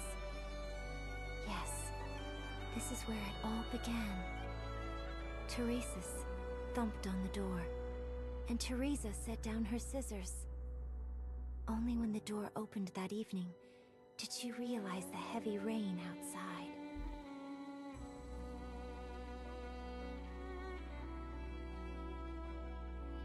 Only when the Goliath rushed out of the city gates that day and beheaded a Gaulish officer did we finally breathe easy. He brought back a Gaulish coat, but only handed me a piece of candy from its pocket, asking that I give it to a wounded soldier. But I couldn't do it, and I couldn't bring myself to tell him why. Why? We took the only opportunity we had. Kaltsit did not originally plan to kill Ilish. She merely wanted to strip the Black Crown from the Sarkaz. But the feeble king still had a plan to thwart hers, and thus the war dragged on. Until Teresa's brandished his blade. Okay, that's new information.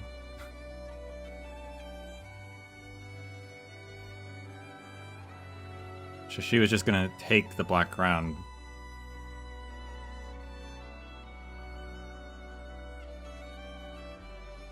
Interesting.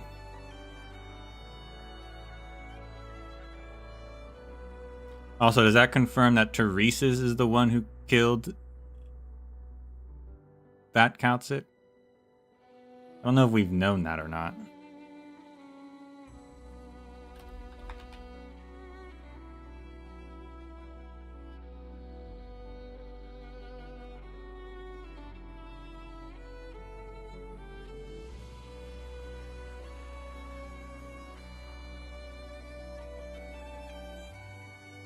When Kaltsit was born anew from the cocoon, I hesitated for a moment.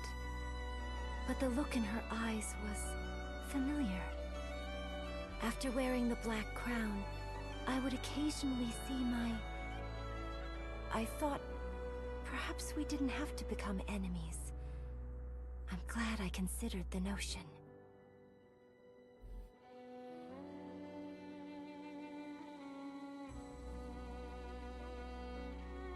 Bertha wasn't young anymore then, and my mentor didn't think she'd return.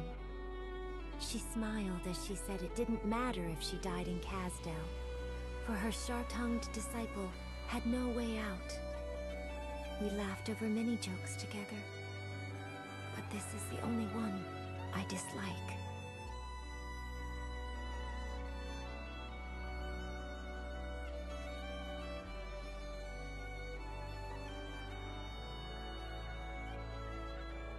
Who the heck is Bertha?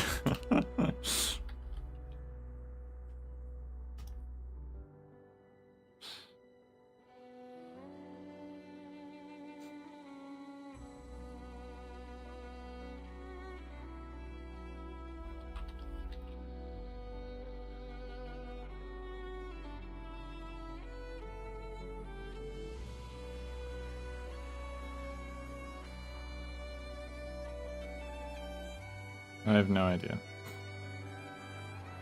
I've kept this secret for so long.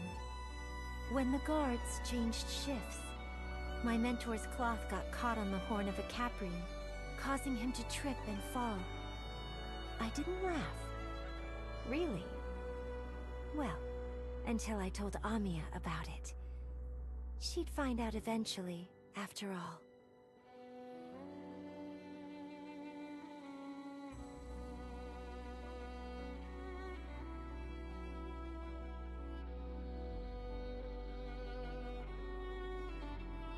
Teresis was never the type to smile. I'd poke his forehead so many times, but he never wavered. Though, on our day of victory, when we thought it was all over, when we could finally go home, I saw a smile on his face.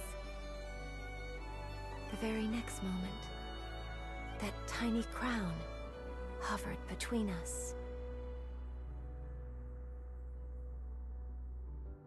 Teresis was never the...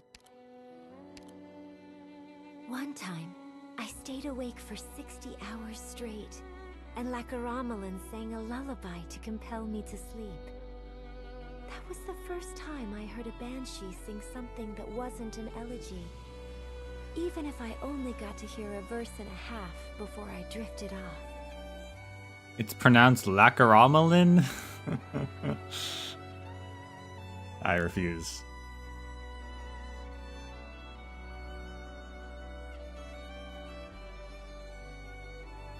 It's clearly Lacaramelin.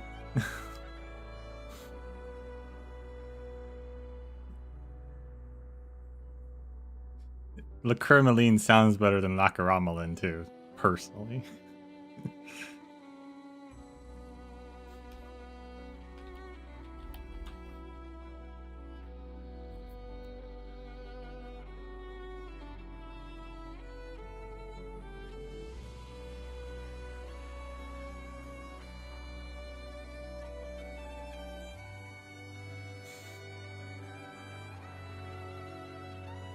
These deep dive records belong only to me. They are distant to you, and that includes the you from before. This is a story from 2 centuries ago. The past of a Teresa from Terra.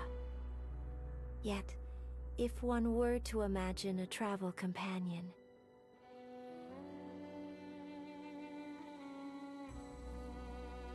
close combat fights on the battlefield are a rare sight, despite having walked corridors built by war.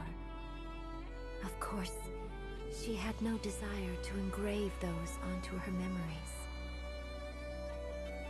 If this is simply a journey through memory, it should be a delightful one.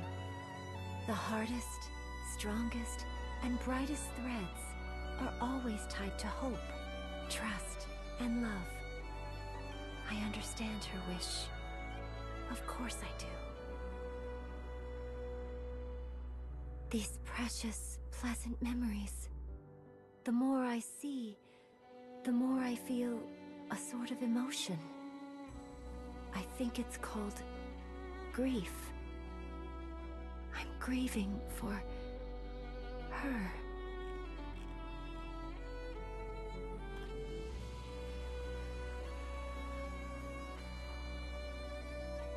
I know. We can't rest just yet. Well then, be sure to follow my commands. News of reinforcements. How's the Goliath doing on his end?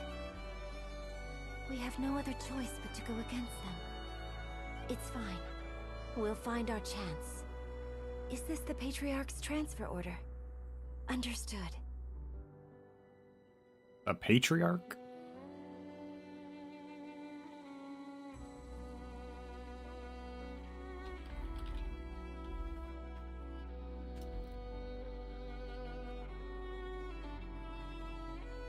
Who?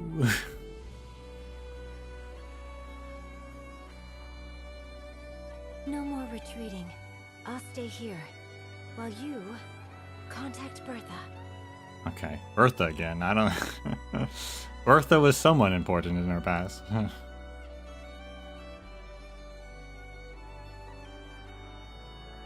Teresa's, kill them. Intruders have no right to brandish their blades here. Lacaramelin, I will silence them. Outsiders will no longer disturb your songs with their music. Maybe Bertha was one of the heroes? You are the ones who do not belong. What did you expect to extract from Kazdel? After that, the flags of the Coalition army retreated like a deluge, revealing the ravaged Kazdel to the sun. Just how many died in that flood? But we knew that day, nothing could have sunk our city.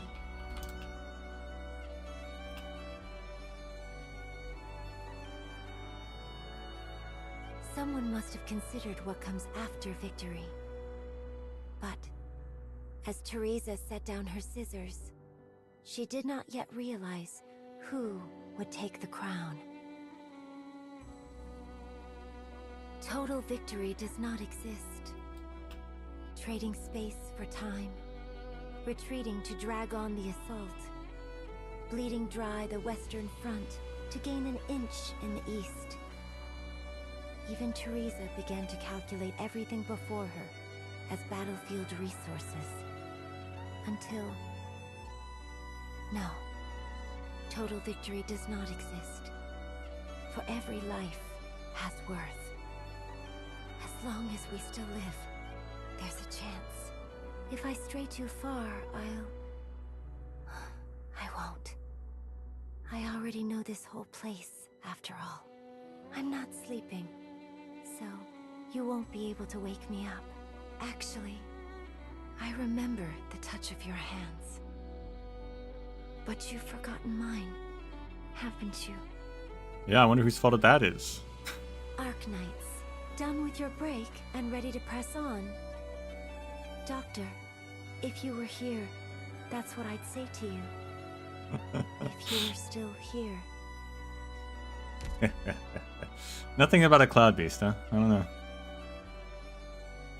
Is she the cloud beast? I think that makes more sense.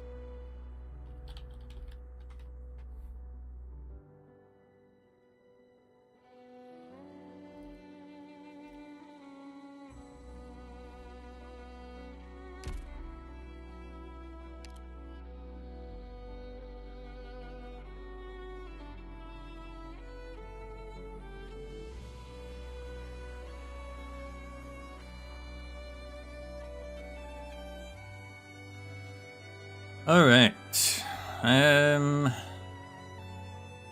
Well, Gnosis one's... Might as well do that. It's an older one, actually. I'm not sure when it came out. But, let's see.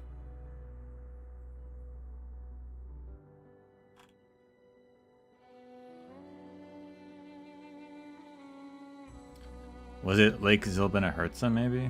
Could have been. It was, all the way back then.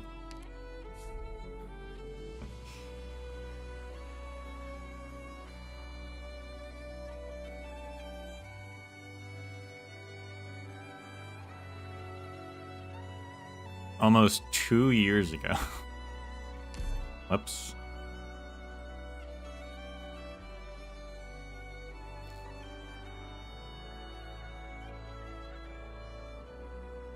Starting point. At first, Gnosis did not like Enceades one bit. Can't blame ya.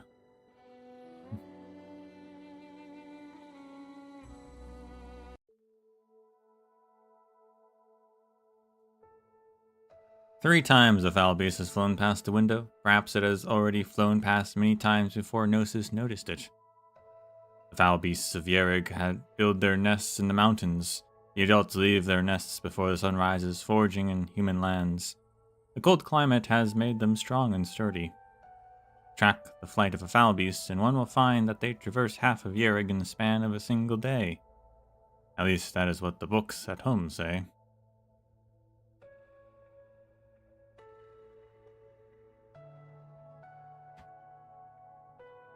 Let's continue from where we left off yesterday, then. The institutions of Yerrig share certain characteristics with Victoria. The three clans are analogous to the Grand Dukes of Victoria, while the Vinebeard Court performs some of the functions of the king. But understanding Victoria's institutions, you will gain a greater insight of where the two systems are similar, and an even greater insight or understanding of where they are different. Do you concur, Mr. Enceades?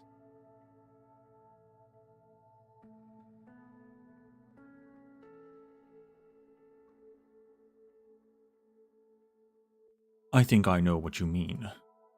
Yerrig's institutions are built upon faith in Yerrigander. Therefore, despite the similarities with Victoria's institutions, they are fundamentally different. As written in the Yerrigander, the three clans are formed a covenant with Yerrigander to lead the people. The mantle of authority is merely an insignificant reward. On this point, the relationship between the three clans and the Vinebeard Court is fundamentally different from the relationship between the Victorian dukes and the king. Excellent, Master Enceades. Gnosis pays no heed to the exchange, letting his mind wander and imagine the foul beast outside the winding gliding. Imagine the foul beast outside the winding gliding on. I think that's supposed to say window, outside the window gliding on the winds.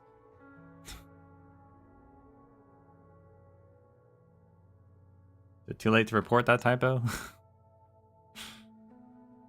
These foul beasts are smart creatures. They are waiting for leftovers from lunch that the kitchens will throw out soon. The silver ash fruit is among the finest in Yerrig, after all. After they have had their fill, they will fly towards Lake Zilbenaherza, frolicking on the meadows there, or interact with the burden beasts basking in the sun. If they are lucky, they will be thrown a scalesis or two by the fin catchers on the ice.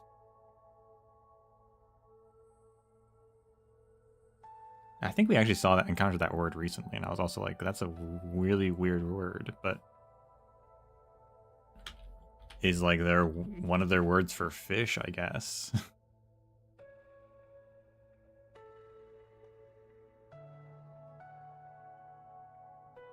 When the sun sets in the west, they will return to their warm nests and put an end to a productive day, like someone who has just finished a hard day of work.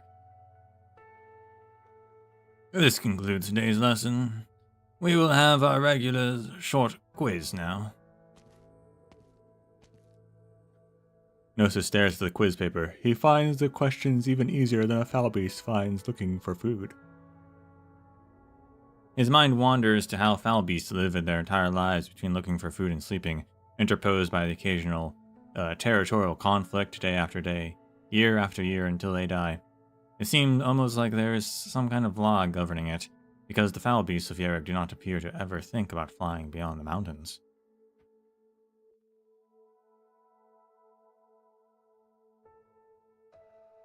Time's up. I have 2 questions that I wasn't sure about. What about you, Gnosis? Oh my gosh, teenage Gnosis.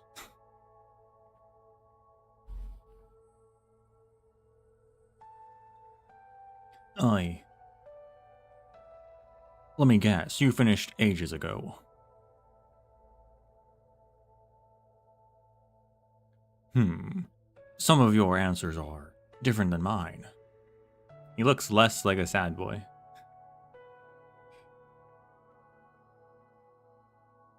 Guess the hard life of adulthood got to him. No, Mr. Enceodes, Master Enceodes, Master Gnosis grew up in the Edelweiss Sea of Books. Your advantages lie elsewhere, do they not?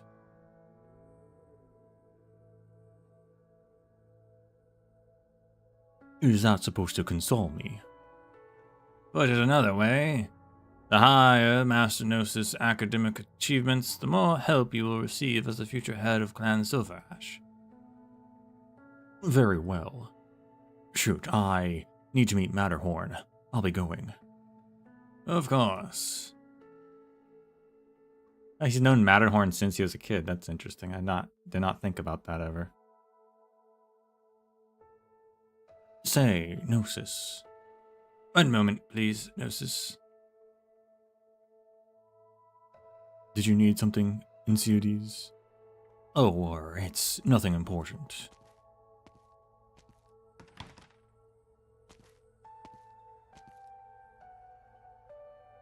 Here's your last test back. Full marks, as usual. Your grades are spectacular, Gnosis. You're the brightest student I've ever seen. Thank you.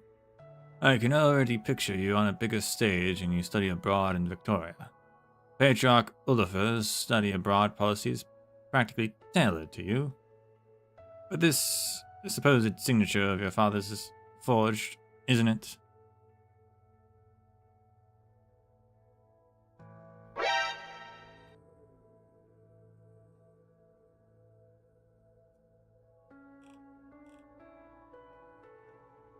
I'm guessing you didn't think you could keep it hidden forever.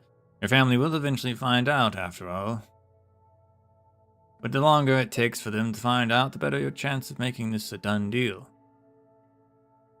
This is the best you could do. But it's not enough. Why? Tell me, Gnosis. What do you think of Yerrick after learning about Victoria's institutions?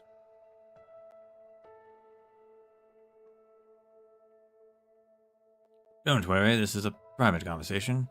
You wouldn't trust me to keep a secret. It's backwards and inefficient. What do you think about Enceodes, then? He will be a respectable leader. But I don't understand him. What don't you understand? His sense of duty, like he was born to lead Yerrick. Ah, good. You're even more radical than I thought. It appears that knowledge has given you more questions than it has answers. Yerrick is clearly too small for you, Gnosis. I don't know. Don't fool yourself. You would forge your father's signature in order to study abroad. You want to get out, don't you? My father would never agree. Your little trick won't work, but I can help you. I can act as if I never noticed. I could even pretend to have seen your father and gotten his consent for you to study abroad. Why? Because you're like me. I'm on your side, Gnosis. Friends help each other. I helped you, now I need you to help me with something. Oh boy.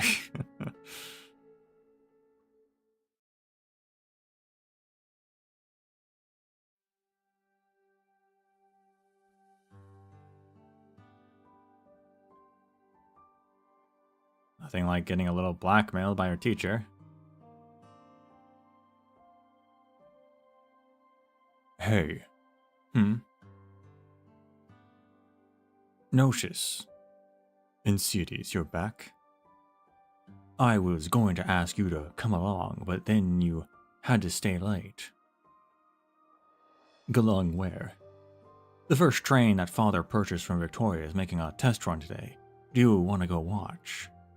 Why me? Because we're classmates. Plus, aren't you interested? It's a train. Yerrig's first ever. I'm not interested, I'm going home. The words die in his throat. He could imagine what awaits him back home. His mother preparing dinner, waiting for his son to bring news about his studies. His father buried in his research in a sea of books with eyes only for the millennia of Yerrig history. He probably does not know what time it is. He probably does not remember what his son is doing. When he reads something that excites him, he will call out to his son. Then his wife will tell him that his son is studying with the son of Master Olafur. He would mutter a response and continue with his research. By the time his son came home, he would have forgotten what he wanted to say.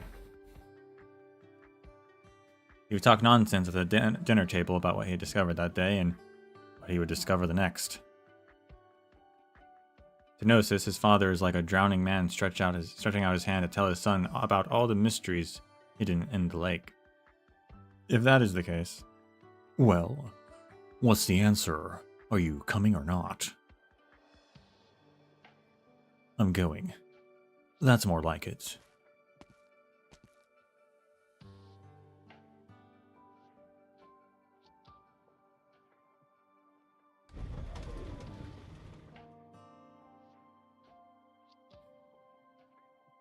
Shush. All right, the coast is clear.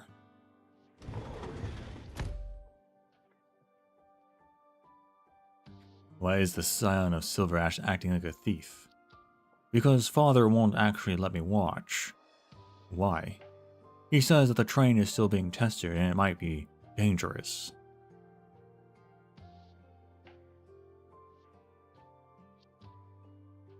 Then I'm curious. We so much to learn. We have so much to learn about engineering, science, and literature every day. It makes my head want to explode. But it's things like that we have to learn, so I want to at least see what learning these things could do for me.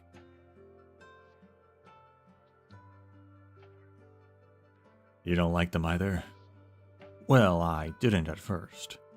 But I found a way. A way?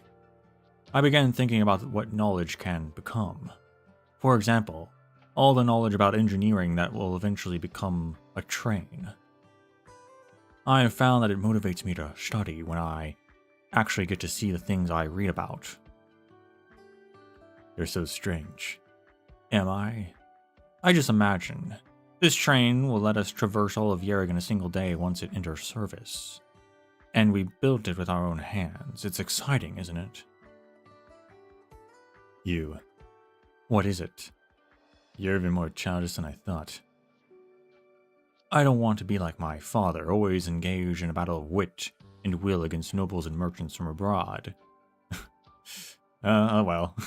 He doesn't even smile when he's with his family. He didn't used to be like that. You're gonna be a leader. You need to get used to it. Maybe. If that's the case, then at least I'll smile and laugh up to my heart's content before I get to the point. Say, I used to think you were one of those people whose brain is filled with Yerrick history and nothing else. But you're always watching the foul beasts outside the window. That's when I began to think that you might be different than how I imagined. Well, do you enjoy observing them? No, The train's about to stop. Let's get off here. We'll get a terrible earful if we're found out. Enceades. Yes? Would you accompany me somewhere? All right.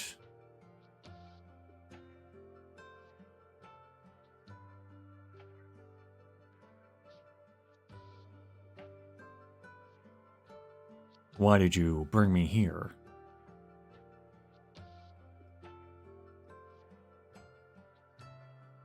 Friends help each other. I helped you, now I need you to help me with something. Bring in Enceades. I want to have a chat with him too.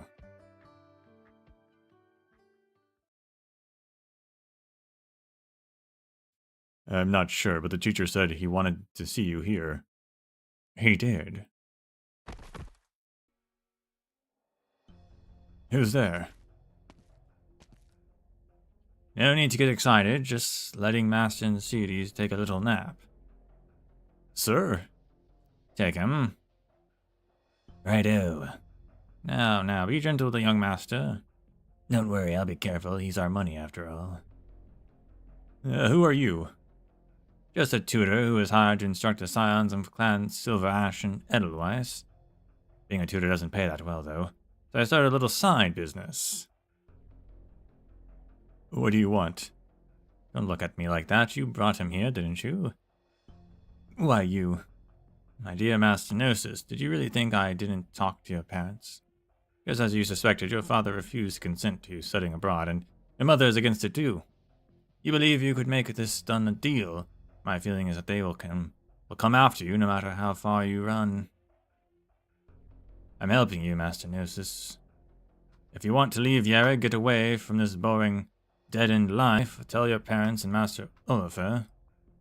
Master Cedes and you will be sowing your wild oats for a while, and you don't want to be disturbed.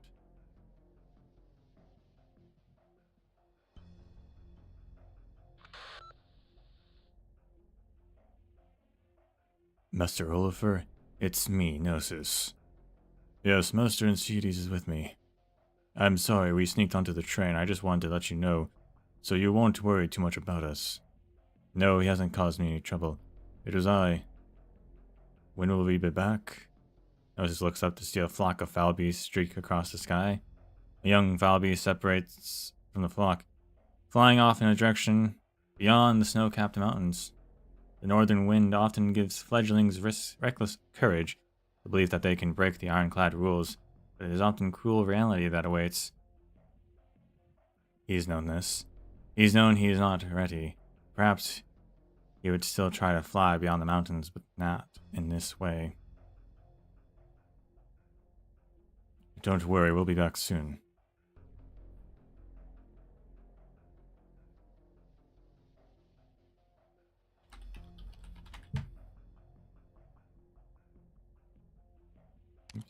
Any movement?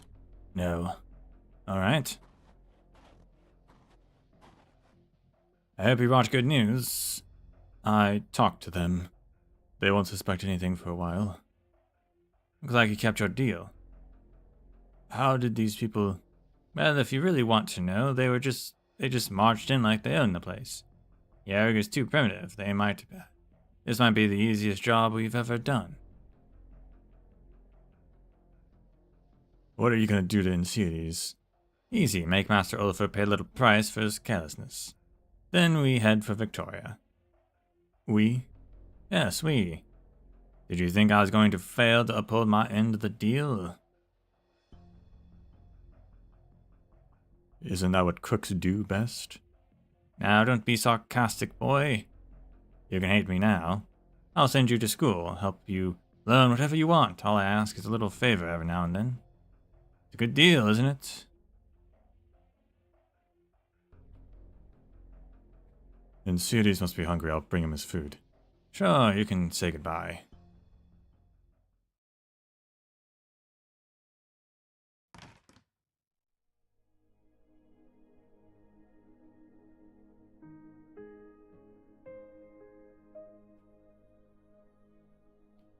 Oh, I didn't expect you. I thought it would be somebody else.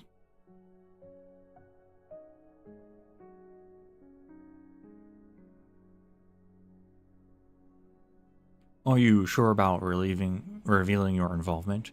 Things won't go well for you if I somehow manage to get out.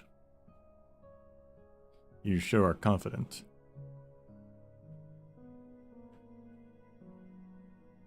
Just a little joke.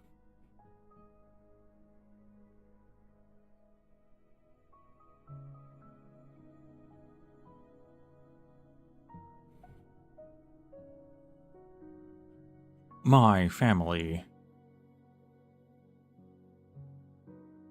They don't know yet. Yes, with your cover story, it'll take them some time to realize that I've been kidnapped. Our teacher sure is thorough, isn't he? It's time to eat. How am I supposed to eat with my hands tied behind my back? Go on, feed me.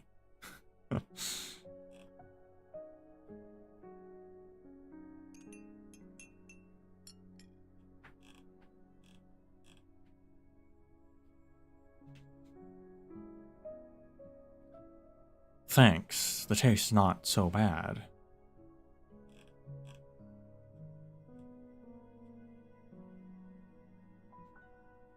Aren't you scared?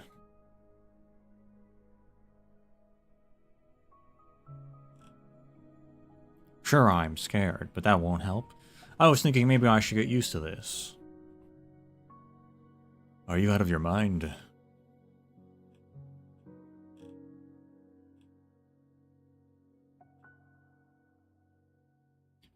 This is the state of Yerrig right now. So weak that this may not be the last time something like this happens.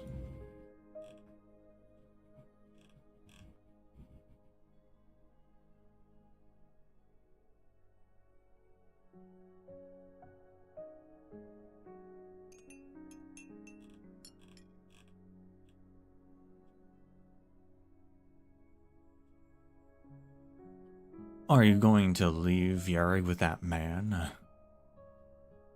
None of your business. I would say it is, given that it was passage bought with my safety.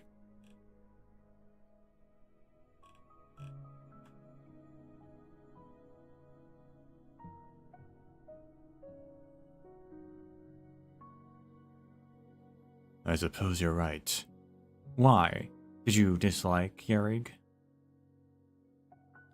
I don't dislike it, it's just, I don't know.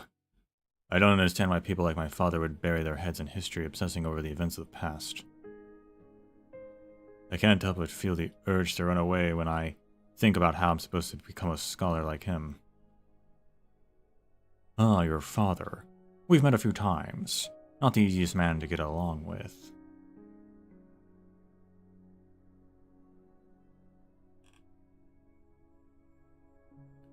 I should have invited you to my house more often.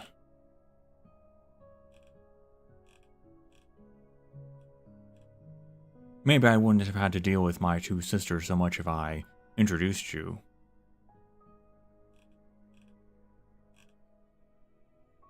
I doubt I would have gone along with either of them. Is there anything you want to do once you get out? I haven't decided.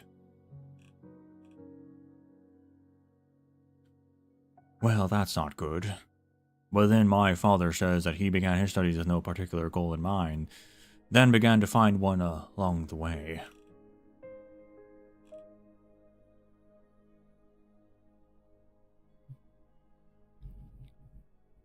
You're the one in danger. Stop worrying about me. Come now, Gnosis. What? You want to leave Yerrig because it's boring, am I right? Not entirely. You wouldn't understand. I suppose I wouldn't. Not entirely, at least. But what if I told you that I can make Yerrig less boring? What? I haven't told anyone else. Keep it a secret for me. I understand why Father says that Yerrig is weak and needs to learn to accept compromise. But I'm getting tired of seeing him bow his head to foreigners. It's like you said, boring.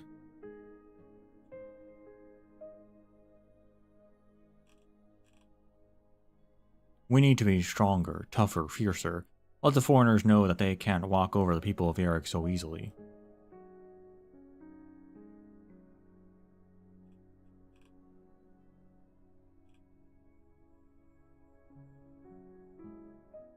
Shush.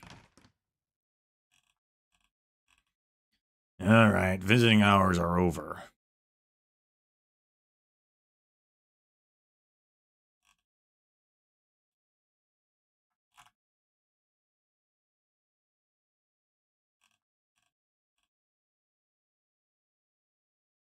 What are you dallying for? The boss is looking for you. I'll watch this one. Huh.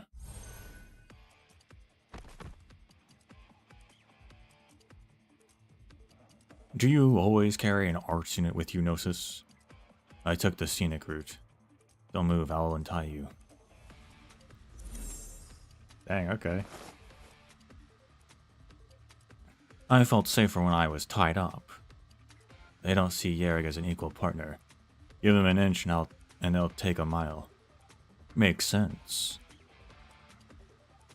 I'm sorry, I didn't know he would do that. I'm starting to like you, Gnosis. Oh? I thought our little chat was proof enough that I forgive you. This is this and that is that. Getting you kidnapped and rescuing you after having second thoughts are two different matters. That's what I like. So, do you have a plan to get away? A sliver of one. I've been thinking about it. So you came to rescue me from the get-go? That's not what I said.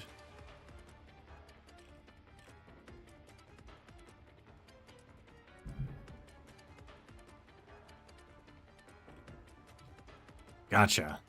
Huh. What's that? Trying to scratch an itch?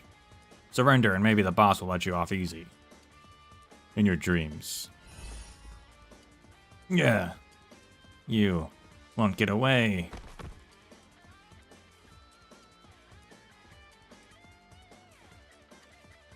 Well, that was close.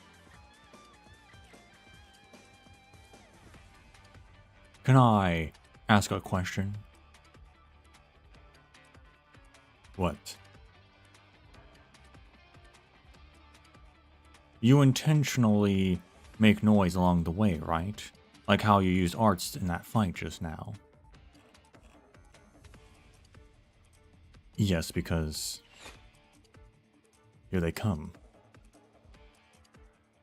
This was not smart, Gnosis. I agree. Can you tell me why? It's true that I don't like my life right now. I don't know what kind of life I want. But that doesn't mean I want to leave with you. What a shame. You've lost your one shot at freedom. Yeah, you'll never know how big the world outside is. Not necessarily. How do you know what that world doesn't lie in the future of Yerrig? My dear Master and Ceres, do you really think that Victoria will allow you to develop? Victoria takes pity on Yerrig at the moment because you're too weak. They will reap the fruit that belongs to them when the time comes. You're only developing for their sake. I've heard this many times, and my answer is the same as my father's. We'll see. Do you really think you'll get the chance?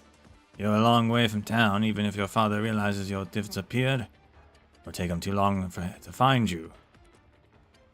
No one will save you. No. You outsiders don't know Yerrig. A lot of wild bird and beasts live in these lush forests.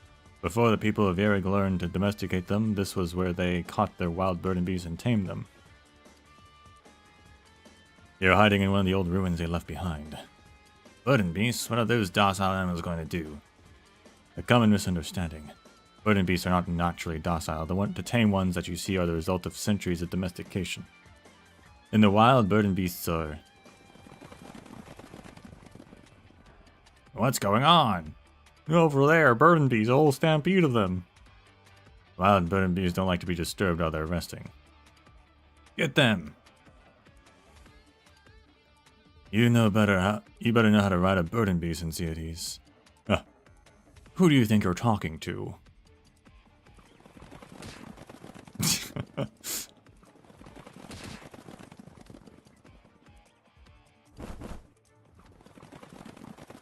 Incredible.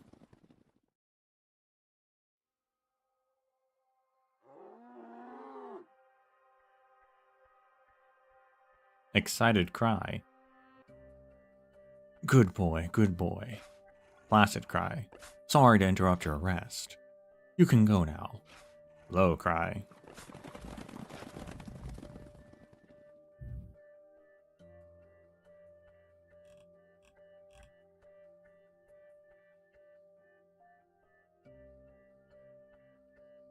We should be safe now. Yes, the commotion has probably caught the attention of people in town. All we need to do is hide until they find us. Then, well, let's hope Master Oliver's fury doesn't extend to my family. What are you talking about, Gnosis? You're the hero who rescued me. You must be joking. No excuse can change the fact that I... What does that matter? Friends are supposed to forgive each other's mistakes. Friends? Friends. Matterhorn has been with me since I was little, and Weiss's situation is kind of unusual. I don't have any other friends. You'll be the first. Let's make a promise, Gnosis. What? I'll make Yurik big enough for you, and you'll stay. What kind of promise is that? No good? If we're gonna do this, we'll make Yurik big enough for the both of us. You're on board. You did say I'm the first friend you've made other than Matterhorn and Weiss? I did. You're my first friend too. Wow. I can't believe they became friends after, well, they got kidnapped. Never talked about that, huh?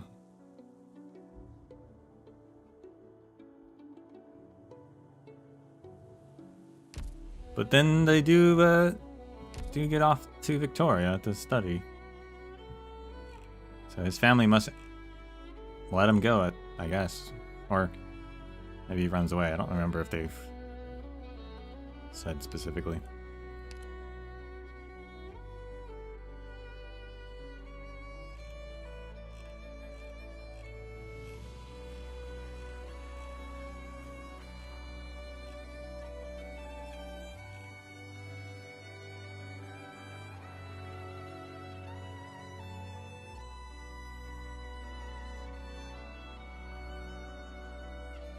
Also need to have one that was completely in the past.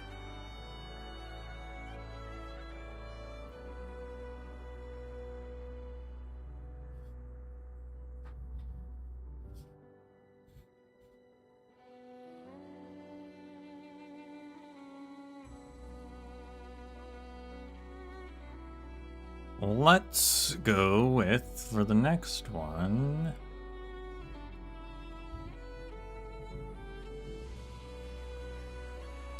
I guess Warfire, and it could be interesting. Oh, she's got two of them?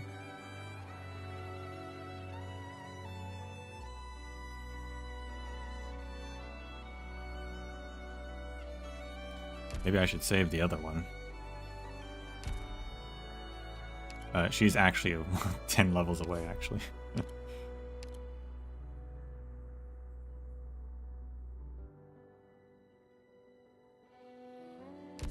Well, let's do Shamare then.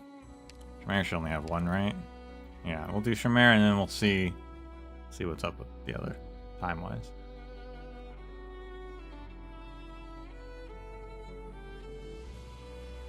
Shamare, a curse without words. She knows fear very well as how to dispel it, and so she turns the page of her book.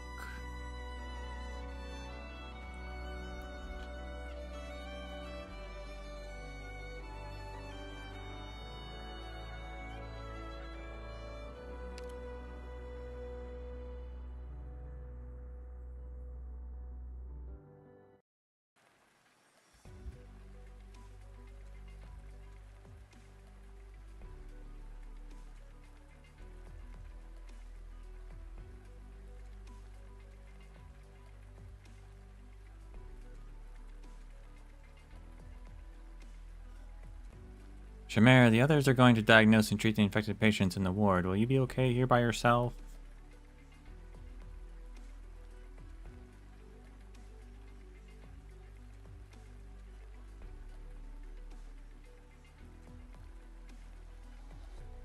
I mean, Mort will keep you company, so the two of you will be fine, right? You go take care of them. I'll handle things here. Handle? I wasn't giving you an assignment.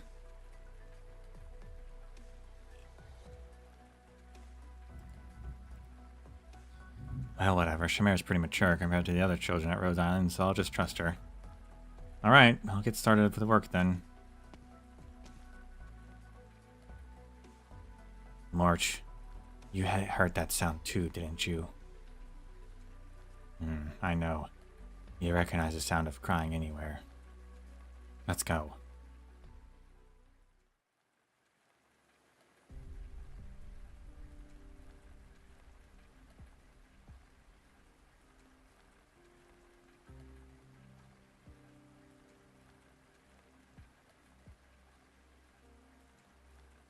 Senor Morrow, please don't do this. It'll only make things harder for me. Hasn't infected if your insurance... hasn't infected. If your insurance policy falls below half the designated amount, you cannot continue working. But I already made a full payment yesterday. Last night, your subordinates came by to collect it. My subordinates? I didn't arrange that. Nor have I seen any of the supposed payment. Look, it's written clearly in the code here that your insurance money is to be collected by the judge. It's your responsibility to make sure the money gets to me, otherwise, how would I know to update the records? And I'm sorry, but according to the records, you're currently delinquent in your payments. But last night, they came around and they said there's no way a judge would go around personally collecting debts. Take another good look at this codex, and think back carefully. Are you sure you're remembering right? Oh, I'm so sorry. I seem to have misremembered. Pardon my foolishness, Your Honor. But that doesn't change the fact that I don't have a single centesimo to pay. Is that so? What a pity. You're in no shape to accept the work we offer either. Therefore, according to the law, my only option is to confiscate a piece of your property as collateral. I don't even have anything left worth that much. Oh, are you implying that you're a better appraiser of value than I am? But my family can't survive without food, please. I beg you, just give me a little more time. I swear, I'll find some way to get the money. I only ask you to respect the law. Understood? Yes, of course. And by sheer coincidence, there happens to be something of value right in front of me which the law allows you to offer up as collateral. Do you mean this pocket watch here? Oh, you're absolutely right. I can't believe I forgot. As long as you remember now. Now then, let's agree to meet again when the hour hand of this watch makes 2 full circuits. Oh, thank you for your magnanimity.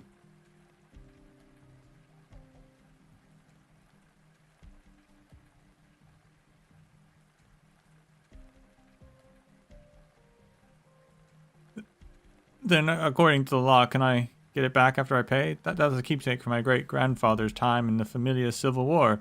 It allows me some semblance of respect. Of course.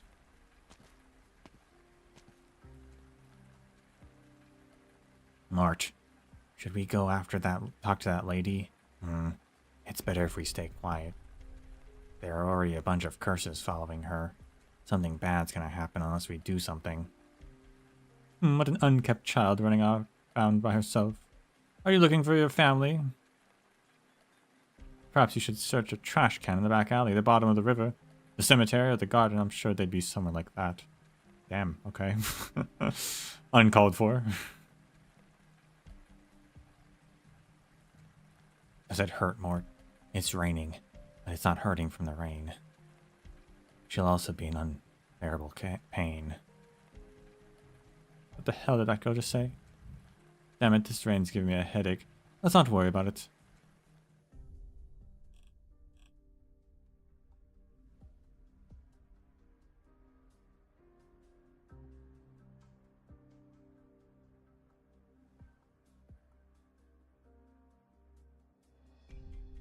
The messenger just arrived, and these are all for you.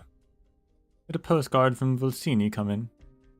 I wouldn't dare read your mail without permission. But you've done so much good work.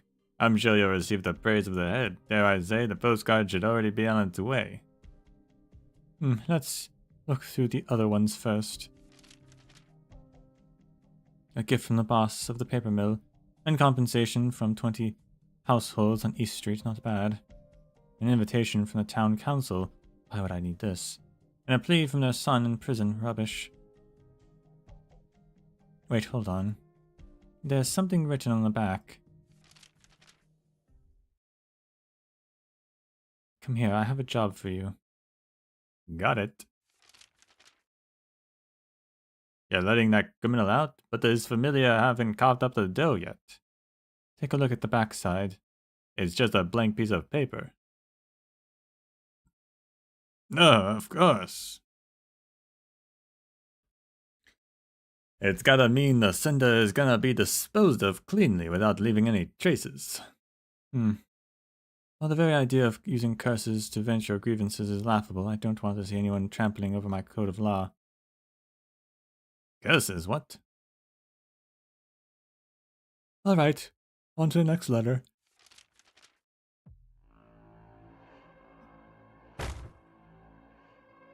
What's going on here?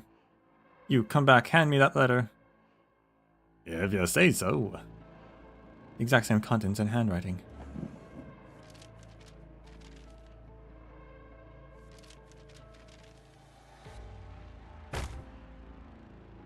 Every last letter is on every last letter.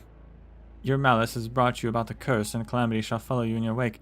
The black foul beast circles, and you will lose the only glittering thing on you. How juvenile. Find out whose childish prank this is. But that's just a sheet of paper. I mean, on it, boss. We'll find this prankster.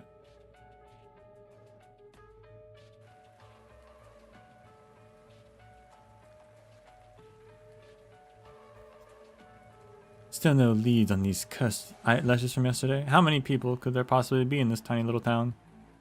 Maybe I need to find myself some more capable subordinates. The pocket watch I took from that infected is running 5 minutes slow. I must say I'm more tolerant to a fault. I can only hope he doesn't betray that compassion.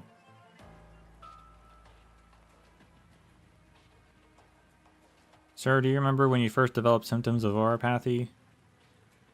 I'm not sure. Maybe a few days ago? To the best of your knowledge, do you have any clues how you might have contracted it?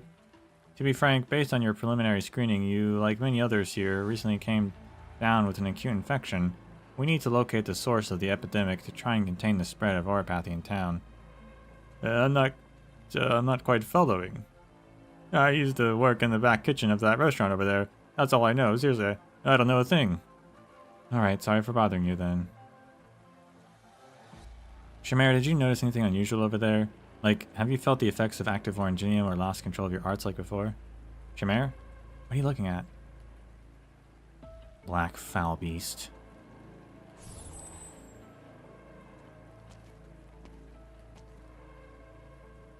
Who are you people? What are you here for? Oh, hello there. We're a medical organization, and we're working with the town hospital to provide some technical support. So you're from Colombia? Not quite. In any case, I need to talk to this gentleman here. Now, if you'll excuse me.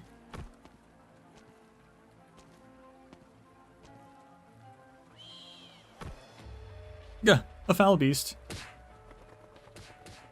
Oh my gosh. Shoo! Go away, stop pecking me.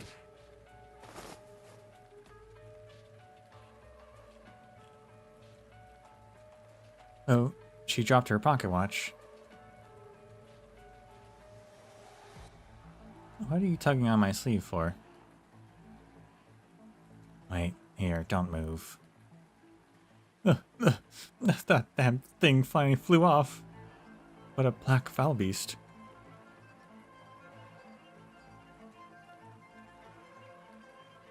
Nah, how could someone put a curse on me? Your Honor, is there anything I can do for you? Do you need me to tidy up your clothes? No, I simply want to see the law upheld. Oh, of course, you're here for the insurance money. Here you go. This isn't enough. But you haven't even counted it yet. The envelope should be at least 3 times as thick. Did you not remember to include the late fees? Look, it's written right here in the codex. That's the law. My hands are tied. I see, I must have remembered wrong. I'll try to look for somewhere else to borrow money, so please, give me a little more time. Of course, I'm nothing if not tolerant. Where'd that beat up gold pocket watch go? Did I drop it somewhere?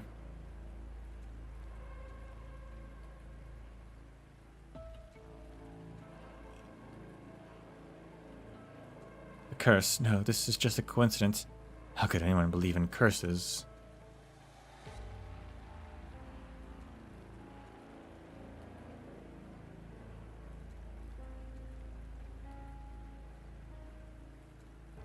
In any case, I'll see you again in 2 days.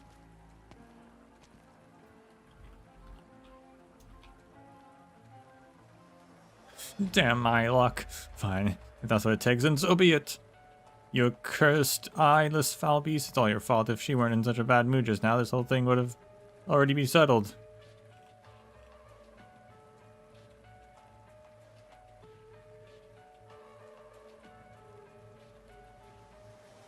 March, did you pick up the pocket watch? Didn't break when it fell.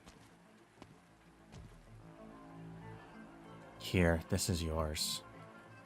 I knew it. Shamare used her orange-anium arts.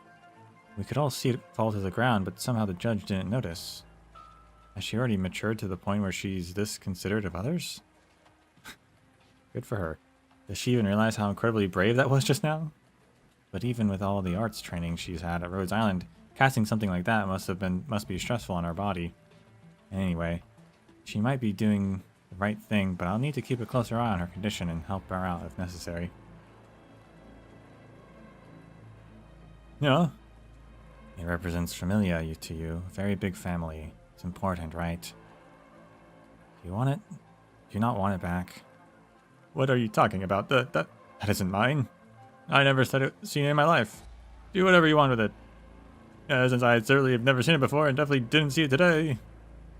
Really? You're pretty energetic today, Mort. Where'd you eat? Sadness, fear, or resentment? Or are you afraid? I want to know too. Just turn around and leave. With that pocket watch, I'm shutting the door. But I still want to know. Obviously, there's not a single word written in that lady's book. So why didn't you tell her?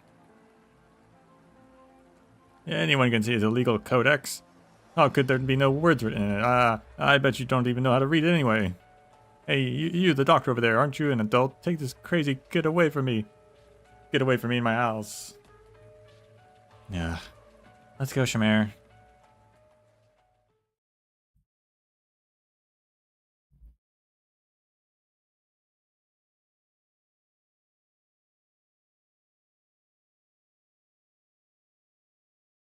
Everything's been smooth sailing today. No cases in need of hearing. Only minor stuff on the streets, too. Someone ran into a mugger while eating at a restaurant, but they turned out to be one of the recently infected who hasn't paid their dues. Which ensures we're getting our money on time. Yep, also.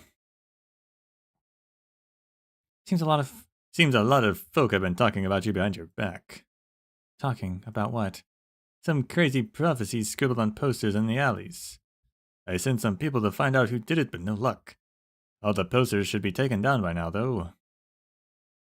What, are there still people out there who haven't learned to respect the will of the law? So who are these people who've been gossiping about this instead of reporting it to me? About that? I haven't heard of anyone actually talking about it. You're contradicting yourself.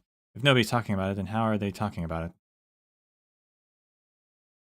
Same way as always. They keep quiet, but you can see it in their eyes. One look at their shifty gazes, and you know the score.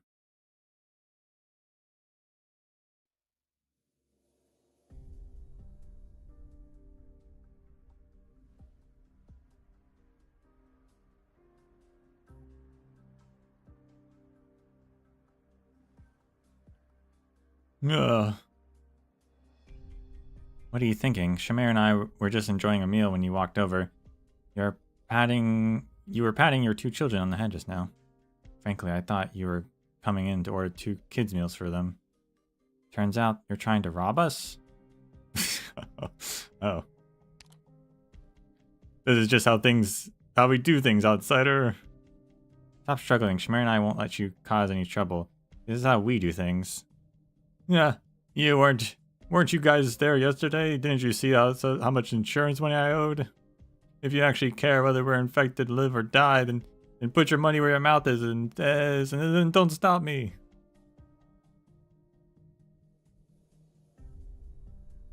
I might not fully understand your circumstances, but I do know what comes around goes around. Look, your 2 kids are still playing with the other kids on the street. If you make a customer here bleed, what do you think is going to happen to them next? Then tell me, what should I do? If they end up kicking me and my family out of the house, what else is there for me to think about? That won't happen. Mort will help.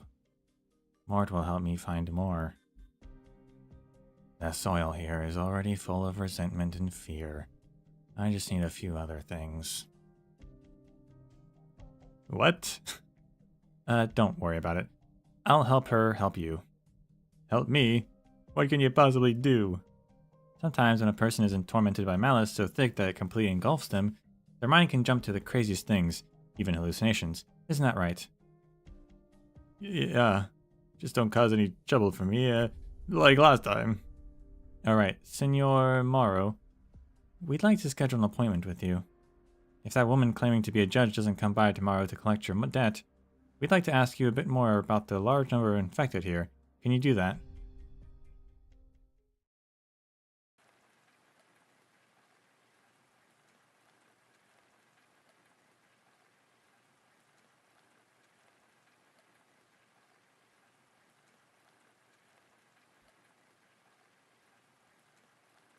Your malice has brought a curse upon you, same as last time. Utter nonsense. Well, sure. How could anyone take a prank like this seriously? We're still looking for whoever's behind this garbage, but well, the hard part is none of us have ever seen this cursed text ourselves. We've managed to piece together the contents, but nobody seems to know who left it behind. Or at least nobody's telling us anything. She realizes that the pedestrians along the streets are avoiding her gaze, but nevertheless seem curious and inquisitive as they walk past her. Silence is a form of order. At the moment she finds their silence terrifying. I don't feel like wasting any time on the infected today. If he doesn't come up with the money, just confiscate his house. This is the last time I'll...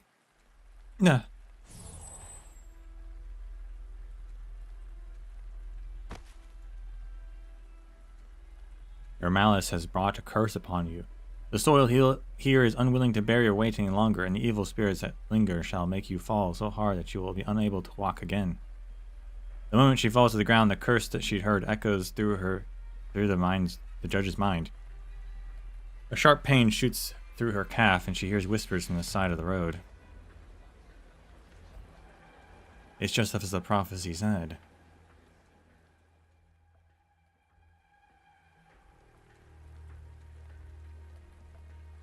Are you alright? I'll help you up. There are too many people here. I'll ruin your image. Get away from me. If you say so.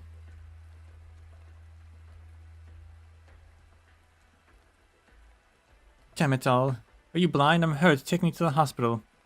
Okay.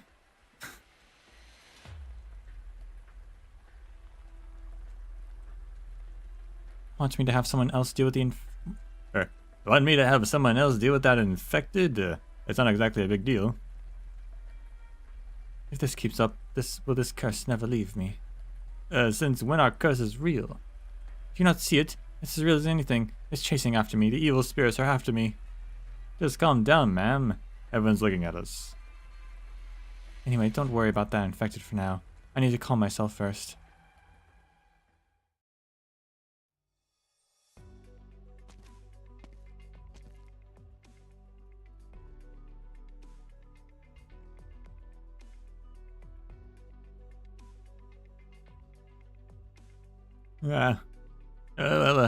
As promised. Yeah, I'll tell you what I know. To be blunt, you're wasting your time here. There's no underground uranium mine like you might have guessed. Or a big scary factory either. All that happened was that some gang war that lasted about a month and lots of us were unlucky enough to get caught in the crossfire. That's all there is to it. By the way, I've heard that there's been quite a lot of orangenium smuggling going on. If the gangsters used it to make explosives and didn't follow safety standards during production, it'd be easy for active orangenium dust to leak out. It's also very common for those who get infected to not notice their physical symptoms at first, or worse, hide them. This can create the false impression that new patients are still appearing. And nobody's stupid enough to tell a doctor that they got infected in a gang war. They'll just pretend that they didn't see anything. What if there was such a large-scale open conflict going on? Why didn't the judges put a stop to it? Judges? I don't know how they do things in the big city, but there are no judges out in the boonies. The gangsters were backed by different familia, and they fought until one side drove the other completely out of town and took control. The judge you met earlier was just an ordinary mafiosa used by the winning familia to control us here. Sorry, I really only intended to ask about the Oripathy. Thank you for helping us complete our mission. Yeah, I should be thanking you. If only for pushing my bad luck back one day. That said, your little girl here doesn't seem to want my thanks. Don't worry about her, she tends to space out. But I'm sure she heard what you said. One more thing, after you head back, remember to take this medicine to control your condition. Take care. Shamare? I told you Mort would help him. Why didn't you believe me? No, that's not what I meant. Actually, you've already done too much, far too many people. The next time you use your Orangenium arts, make sure you discuss it with us first. If you lost control during all of that, what you did, you could have hurt the other people very badly, maybe even yourself. They always tell me that back at Rhodes Island. As long as Mort doesn't get hurt, it doesn't matter. And you always say that. As long as Mort is in good spirits, as long as Mort doesn't get hurt, it doesn't matter. But the truth is, I can tell you're already extremely worn out. I can't let that build up to the point where it affects your health. I know. I won't use any more arts here. Also, give me another apple. Not the arts unit. I want something to eat. Sure. We've confirmed the source of the infection here, and now that we've finished our emergency treatment for the remaining infected, it's time we head back to the land ship.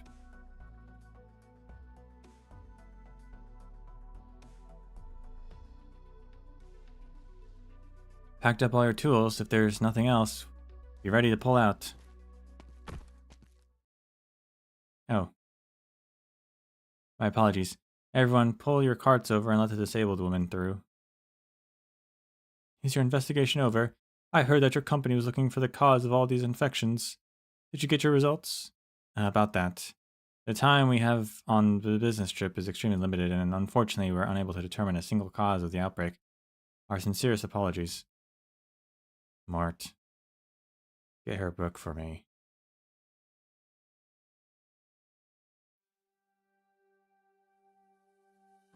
For some, being thrust into an environment that reminds them of the past would only stir up the pain buried deep in their hearts, but maybe for Shamare, that was never a problem to begin with. Though it's hardly normal, she is indeed growing in her own way. Shamare, I have to praise you for having the composure to do what you did. What do you mean? The reason you use your arts is probably because because Mort felt a pain from this town, similar to the pain it knew from before. People treat each other with malice and vent those emotions at one another. And even though so many people knew that you weren't the source of the curse, and that you were completely innocent, nobody was willing to say those words out loud. So in this small town, you used your arts to help everyone speak out, including the infected. There are no words in that codex.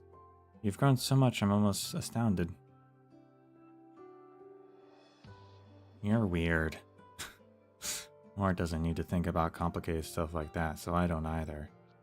Mort just needs to eat that judge's emotions, so I fed it. That's all there is to it. I see. So you didn't put that much thought into it, huh? And I spent so long mulling it over before finally authorizing you to use your arts. But I guess in the end, I only felt like she was being a bully and had to be punished. I suppose simple reasons like that can be fine too.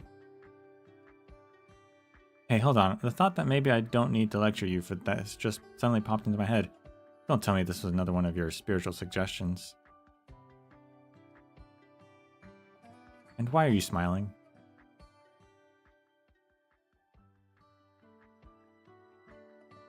I brought your crutches. Alright, I'm going to rest for now. I'll let you know if I need anything later. Gotcha. Yeah, I haven't heard any more of the curses these last few days, so maybe this nightmare is finally ending. What a pleasant Sunday morning. Now that the rain has passed, the air feels fresher than usual. The legal codex she had offhandedly placed on the table was blown to a new page by a gust of wind. Whoosh, whoosh. She sees a line of writing on it, a line with the same handwriting as the curse from before. You will see these words on a Sunday morning and shall incur a curse. You shall tremble in fear before the consequences of your malice, and decide to change your evil ways. But what is Shamare's arts? The one medic person mentioned hallucinations, so does she just produce hallucinations?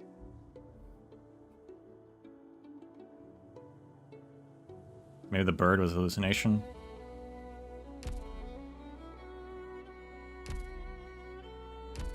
Good morning. Just saying hello. What were you expecting? Rare? But also, I know in another story, Mort actually like walked around and like does stuff. I don't know what's up with that.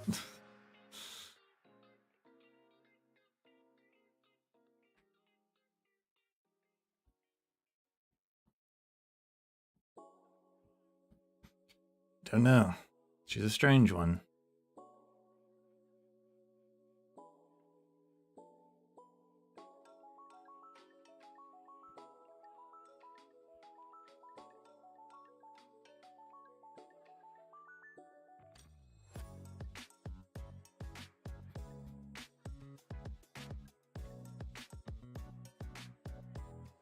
But that's all we've got for today. We'll be back. We'll do Warfarn one day.